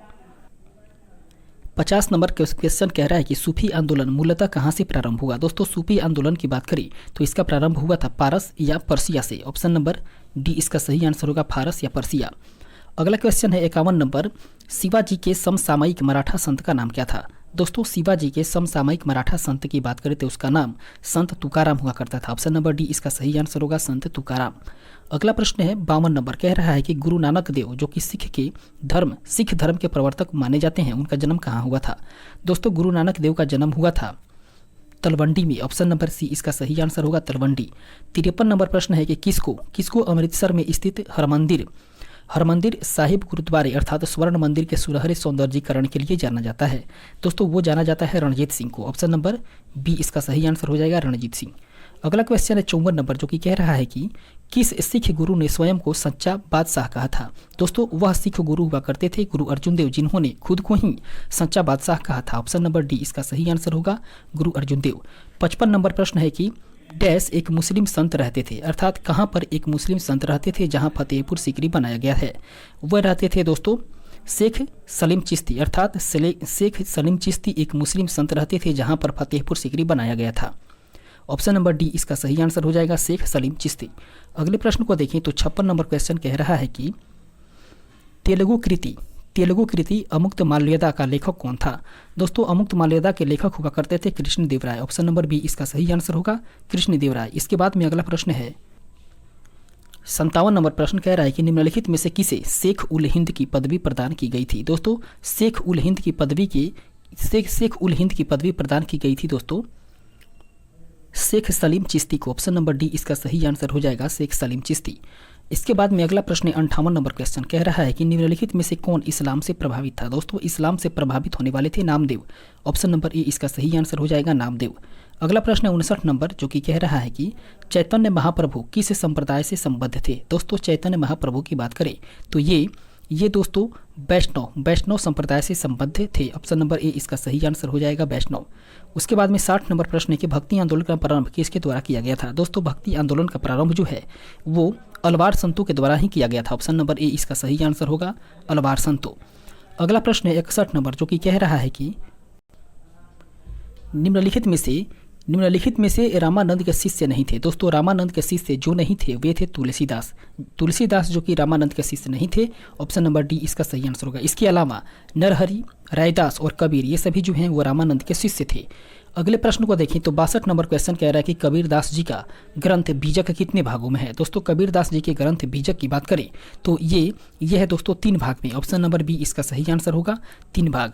अगला क्वेश्चन है दोस्तों 63 नंबर क्वेश्चन, जो कि कह रहा है कि साखी, सबद, रामायणी किस ग्रंथ के भाग हैं? दोस्तों साखी, सबद और रामायणी की बात करें तो ये है दोस्तों बीजक ग्रंथ के भाग हैं। ऑप्शन नंबर बी इसका सही आंसर होगा, बीजक। अगला प्रश्न है 64 नंबर की अलवार संतों में से कौन एक महिला संत थी? दोस्तों अलवार संतों में से जो एक महिला संत थी उसका नाम था अंडाल। ऑप्शन नंबर सी इसका सही आंसर हो जाएगा, अंडाल। अगला प्रश्न है 65 नंबर क्वेश्चन और इस टॉपिक का आखिरी प्रश्न, जो कि कह रहा है कि अद्वैतवाद का जनक कौन थे? दोस्तों अद्वैतवाद के जनक माने जाते हैं शंकराचार्य। ऑप्शन नंबर बी इसका सही आंसर होगा, शंकराचार्य। इसके बाद में हम लोग आगे बढ़ते हैं और देखते हैं मध्यकालीन भारतीय इतिहास का आखिरी टॉपिक। इस तरीके से दोस्तों मध्यकालीन इतिहास के बारे में हम लोग बात करें तो ये 10वां टॉपिक, और कुल मिलाकर बात करें तो ये आखिरी टॉपिक है मध्यकालीन इतिहास का। 10वां टॉपिक जो कि मराठा और मुगलों के पतन से संबंधित है। इसके बारे में दोस्तों बात करें तो देखते हैं इसके पहले प्रश्न को। पहला प्रश्न कह रहा है कि बहादुर शाह प्रथम ने नहीं किया। दोस्तों 4 घटना नीचे दी गई है। चारों घटनाओं में से ये देखना है कि बहादुर शाह प्रथम के द्वारा जो घटना में शामिल नहीं किया गया था वह घटना कौन सी थी? दोस्तों बहादुर शाह ने सती प्रथा का समर्थन नहीं किया था। ऑप्शन नंबर डी इसका सही आंसर होगा, सती प्रथा का समर्थन नहीं किया। इसके बाद में अगले प्रश्न को देखें तो 2 नंबर क्वेश्चन कह रहा है कि जहांदर शाह को किस उपनाम से जाना जाता है? दोस्तों जहांदर शाह को लंपट मूर्ख के नाम से जानते हैं। ऑप्शन नंबर ए इसका सही आंसर होगा, लंपट मूर्ख। तीसरा प्रश्न है कि जिस मराठे ने 1719 ईस्वी में फर्रुखसियर का तख्ता पलटने में सैयद बंधुओं की मदद की थी वह कौन था? दोस्तों वह मराठा था Balaji Vishwanath. Option number C इसका सही आंसर होगा, बालाजी विश्वनाथ। इसके बाद में चौथे प्रश्न को देखें तो चौथा प्रश्न कह रहा है कि मयूर सिंहासन पर बैठने वाला अंतिम मुगल शासक कौन था? वह था दोस्तों Mohammad Shah. Option number B इसका सही आंसर होगा, मोहम्मद शाह, जिसने की मयूर सिंहासन पर अंतिम बार बैठा था और वह मुगल शासक था। इसके बाद में 5वां प्रश्न है कि निम्नलिखित में से किस मुगल बादशाह ने आलमगीर द्वितीय की उपाधि धारण की थी? वह था दोस्तों अजीजुद्दीन। ऑप्शन नंबर ए इसका सही आंसर हो जाएगा, अजीजुद्दीन। इसके बाद अगला प्रश्न है 6 नंबर प्रश्न, जो कि कह रहा है कि राम मोहन राय को अकबर शाह द्वितीय ने कौन सी उपाधि दी थी? दोस्तों राम मोहन राय को अकबर शाह द्वितीय के द्वारा राजा की उपाधि दी गई थी। ऑप्शन नंबर ए इसका सही आंसर होगा, राजा। 7वां प्रश्न है कि अंतिम मुगल बादशाह बहादुर शाह जफर था, उसके पिता का नाम क्या था? दोस्तों बहादुर शाह जफर के पिता का नाम अकबर शाह द्वितीय हुआ करता था। ऑप्शन नंबर बी इसका सही आंसर हो जाएगा, अकबर शाह द्वितीय। इसके बाद में 8वें प्रश्न को देखें तो 8वां नंबर प्रश्न कह रहा है कि निम्नलिखित को कालानुक्रम में व्यवस्थित कीजिए और नीचे दिए गए कूट से सही उत्तर का चयन करें। दोस्तों पहला है मोहम्मद शाह, दूसरा है जहांदर शाह, इसके बाद में बात करें तो तीसरा है आलमगीर द्वितीय और फिर चौथा है दोस्तों अहमद शाह। इसको यदि सही ढंग से व्यवस्थित करें तो इसका सही आंसर हो जाएगा दोस्तों 2, 1, 4 और 3, ऑप्शन नंबर बी इसका सही आंसर होगा। इसके बाद में अगले प्रश्न को देखते हैं 9 नंबर प्रश्न, जो कि कह रहा है कि उत्तरकालीन मुगल काल में सैयद बंधुओं के बारे में निम्नलिखित में से कौन सा कथन सही नहीं है। वह है दोस्तों कि वे जहांगीर शाह को सत्ता में लाई, ये बात सही नहीं है, ऑप्शन नंबर ए इसका सही आंसर होगा। इसके बाद में अगला प्रश्न है 10 नंबर प्रश्न, जो कि कह रहा है कि विलासितापूर्ण जीवन जीने के कारण मोहम्मद शाह को किस नाम से जाना जाता था। दोस्तों विलासितापूर्ण जीवन जीने के कारण ही मोहम्मद शाह को दोस्तों रंगीला के नाम से भी जानते थे, ऑप्शन नंबर ए इसका सही आंसर होगा, रंगीला। इसके बाद में 11वां नंबर प्रश्न, जो कि कह रहा है कि निम्नलिखित में से कौन मुगल काल में राजा बनाने वाले थे। दोस्तों राजा बनाने वाले अर्थात किंग मेकर की बात करें तो वे थे हुसैन अली और अब्दुल्ला, ऑप्शन नंबर ए इसका सही आंसर होगा। अगला प्रश्न है 12 नंबर, जो कि कह रहा है कि मुगल बादशाह बहादुर शाह जफर के बारे में कहा जाता है कि उसके साम्राज्य की सीमा कहाँ तक थी। दोस्तों उसके साम्राज्य की सीमा चांदनी चौक से पालम तक थी, ऑप्शन नंबर ए इसका राइट आंसर होगा। इसके बाद में हम लोग आगे बढ़ते हैं, देखते हैं अगले प्रश्न को। 13 नंबर क्वेश्चन है कि भारत का अंतिम मुगल शासक कौन था। दोस्तों भारत का अंतिम मुगल शासक बहादुर शाह द्वितीय हुआ, ऑप्शन नंबर डी इसका सही आंसर होगा, बहादुर शाह द्वितीय। इसके बाद में 14 नंबर प्रश्न कह रहा है कि भारत से मयूर सिंहासन लेकर के कौन आया था। दोस्तों भारत से मयूर सिंहासन कौन लेकर गया था। भारत से मयूर सिंहासन को लेकर जाने वाले की बात करें तो वह था दोस्तों Nadir Shah, option number A इसका सही आंसर हो जाएगा, नादिर शाह। इसके बाद में आगे बढ़ते हैं, देखते हैं अगले प्रश्न को। 15 नंबर प्रश्न कह रहा है कि किस मुगल सम्राट को अंग्रेजों ने रंगून भेज दिया था। दोस्तों अंग्रेजों के द्वारा रंगून भेजे गए मुगल सम्राट की बात करें तो वह था दोस्तों Bahadur Shah Zafar, option number A इसका सही आंसर होगा, बहादुर शाह जफर। अर्थात बहादुर शाह जफर को ही अंग्रेजों ने निर्वासित करके रंगून भेज दिया था। अगला प्रश्न है 16 नंबर की, अहमद शाह अब्दाली भारत में किस एशियाई देश से आया हुआ था। दोस्तों वह आया हुआ था अफगानिस्तान से, ऑप्शन नंबर सी इसका राइट आंसर हो जाएगा, अफगानिस्तान। अगला प्रश्न है 17 नंबर, जो कि कह रहा है कि नादिर शाह ने किस ईस्वी सन में भारत पर हमला किया था और दिल्ली में लूटपाट की थी। दोस्तों नादिर शाह के द्वारा भारत पर 1739 ईस्वी में ही हमला किया गया और फिर दिल्ली में लूटपाट की गई थी, ऑप्शन नंबर ए इसका सही आंसर होगा, 1739 ईस्वी। 18 नंबर प्रश्न है कि किस सिख गुरु ने खालसा पंथ की स्थापना की थी। दोस्तों खालसा पंथ की स्थापना करने वाले सिख गुरु की बात करें तो वे थे गुरु Govind Singh ji, option number D इसका राइट आंसर होगा, श्री गुरु गोविंद सिंह जी। अर्थात श्री गुरु गोविंद सिंह जी के द्वारा ही खालसा पंथ की स्थापना की गई थी। इसके बाद में आगे बढ़ते हैं, देखते हैं 19वें नंबर प्रश्न को, जो कि कह रहा है कि शिवाजी का राज्याभिषेक कहाँ हुआ था। दोस्तों शिवाजी का राज्याभिषेक रायगढ़ में हुआ था, ऑप्शन नंबर ए इसका सही आंसर हो जाएगा, रायगढ़। 20 नंबर प्रश्न है कि शिवाजी के साम्राज्य की राजधानी कहाँ थी। दोस्तों शिवाजी के साम्राज्य की राजधानी हुआ करती थी रायगढ़, ऑप्शन नंबर बी इसका सही आंसर होगा, रायगढ़। अगला क्वेश्चन है 21 नंबर, कह रहा है कि शिवाजी की मृत्यु के पश्चात उत्तराधिकारी के लिए या उत्तराधिकार के लिए किनके बीच में लड़ाई हुई थी। दोस्तों शिवाजी की जब मृत्यु हुई थी तो उनके मृत्यु के बाद राजा राम और संभाजी के बीच में ही उत्तराधिकार के लिए लड़ाई लड़ी गई थी, ऑप्शन नंबर सी इसका सही आंसर हो जाएगा, राजा राम और संभाजी।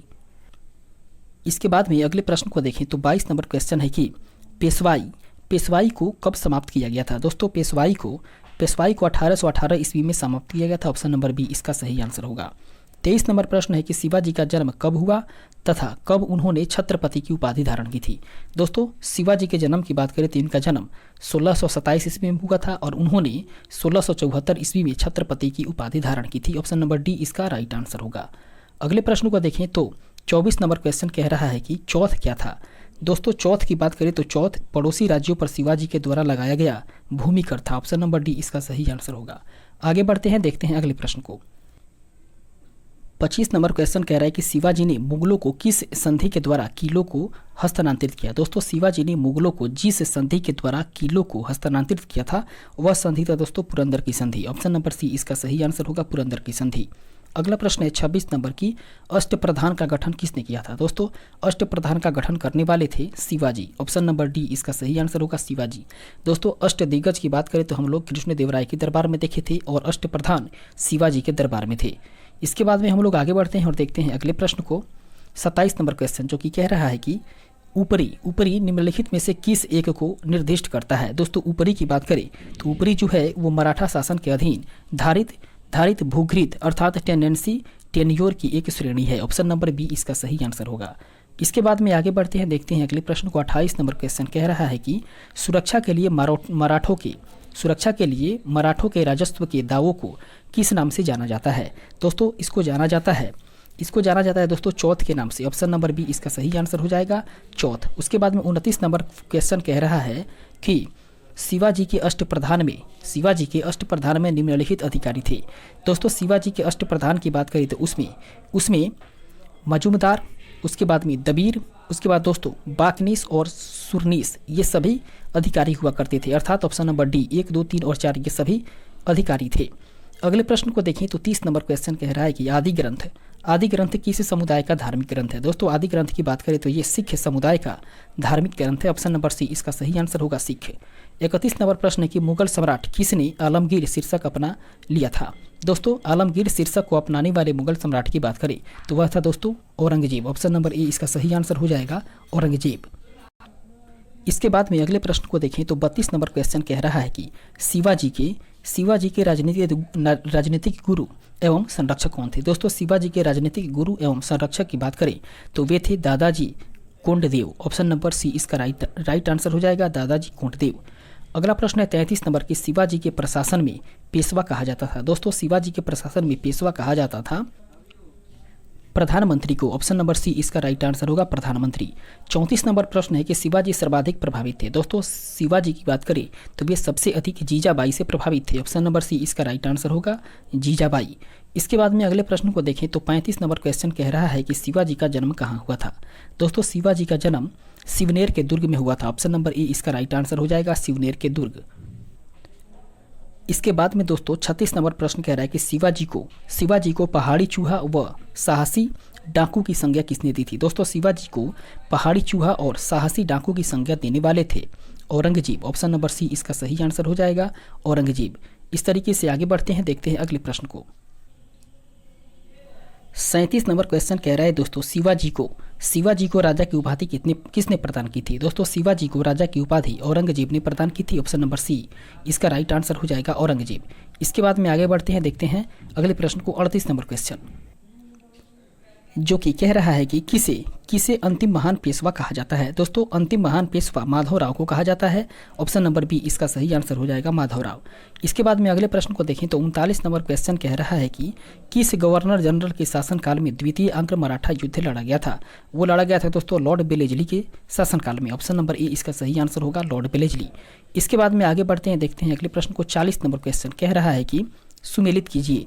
दोस्तों सूची 1 को सूची 2 से सुमेलित कीजिए कि कौन सी घटना कब घटित हुई थी। दोस्तों सूरत की संधि की बात करें तो ये घटना घटित हुई थी दोस्तों 1775 ईस्वी में, जबकि पुरंदर की संधि 1776 में। उसके बाद में बड़गांव की संधि 1779 में और सालबाई की संधि 1782 ईस्वी में हुई थी। तो ऑप्शन नंबर ई इसका राइट आंसर होगा।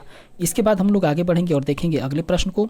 41 नंबर क्वेश्चन कह रहा है कि मालवा के सूबेदार जयसिंह को मेजर राजा की उपाधि किसने दी थी? दोस्तों मालवा के सूबेदार को जयसिंह को या मालवा के सूबेदार जयसिंह को मेजर राजा की उपाधि जहांदर शाह ने दी थी। ऑप्शन नंबर ए इसका सही आंसर हो जाएगा, जहांदर शाह। इसके बाद आगे बढ़ते हैं, देखते हैं अगले प्रश्न को। 42 नंबर क्वेश्चन कह रहा है कि अफजल खां की हत्या किसने की थी? दोस्तों अफजल खां की हत्या शिवाजी ने की थी। ऑप्शन नंबर ए इसका सही आंसर होगा, शिवाजी। इसके बाद में 43 नंबर प्रश्न है कि तोरण के किले को शिवाजी ने कब जीता था?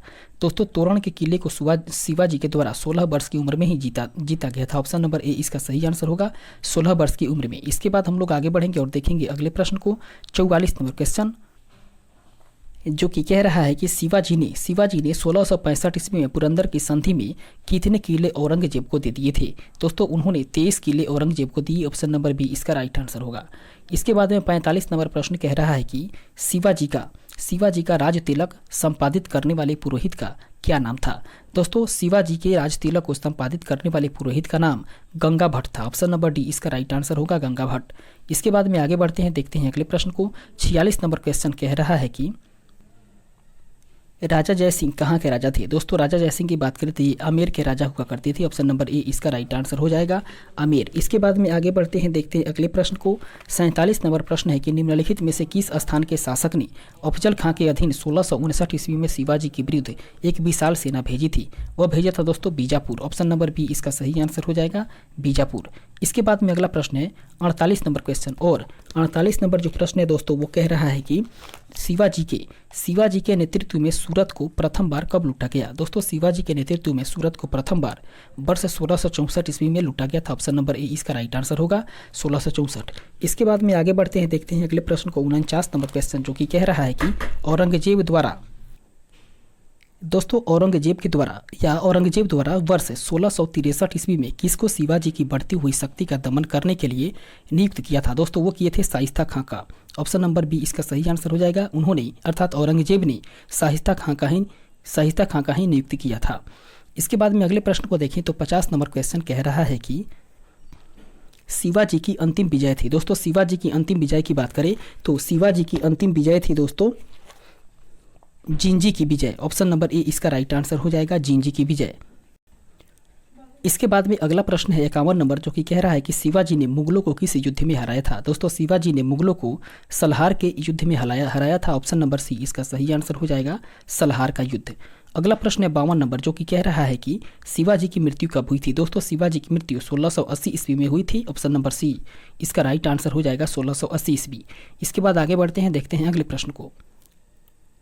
53 नंबर प्रश्न कह रहा है कि पुरंदर की संधि 1665 ईस्वी में किसके बीच हुई थी? दोस्तों पुरंदर की संधि 1665 ईस्वी में शिवाजी एवं जय सिंह के बीच हुई थी। ऑप्शन नंबर सी इसका राइट आंसर होगा।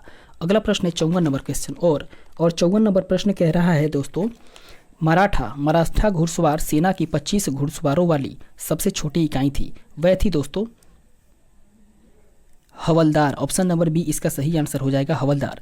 इसके बाद में अगले प्रश्न को देखें तो 55 नंबर क्वेश्चन कह रहा है मराठा साम्राज्य में भू राजस्व की दर क्या थी? दोस्तों मराठा साम्राज्य में भू राजस्व की दर उपज का 2/5 हुआ करता था।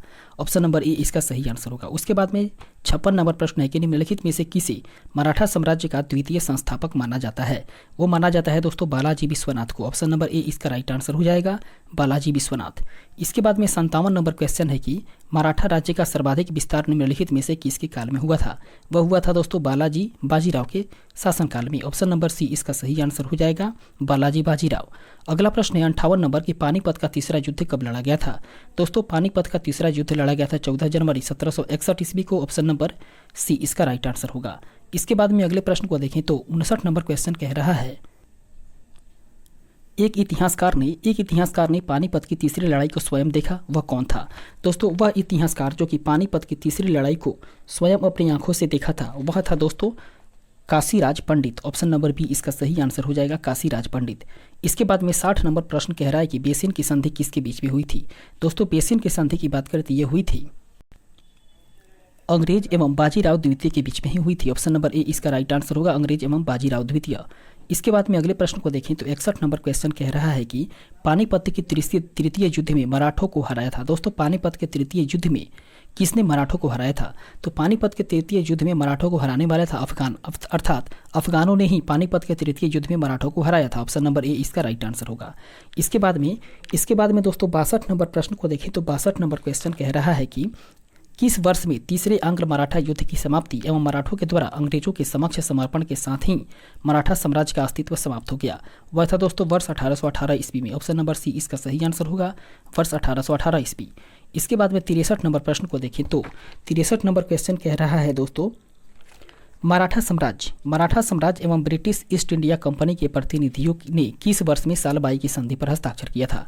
दोस्तों सालबाई की संधि के बारे में बात करें तो सालबाई की संधि पर हस्ताक्षर हुआ था वर्ष 1782 ईस्वी में। ऑप्शन नंबर ए इसका राइट आंसर होगा, 1782।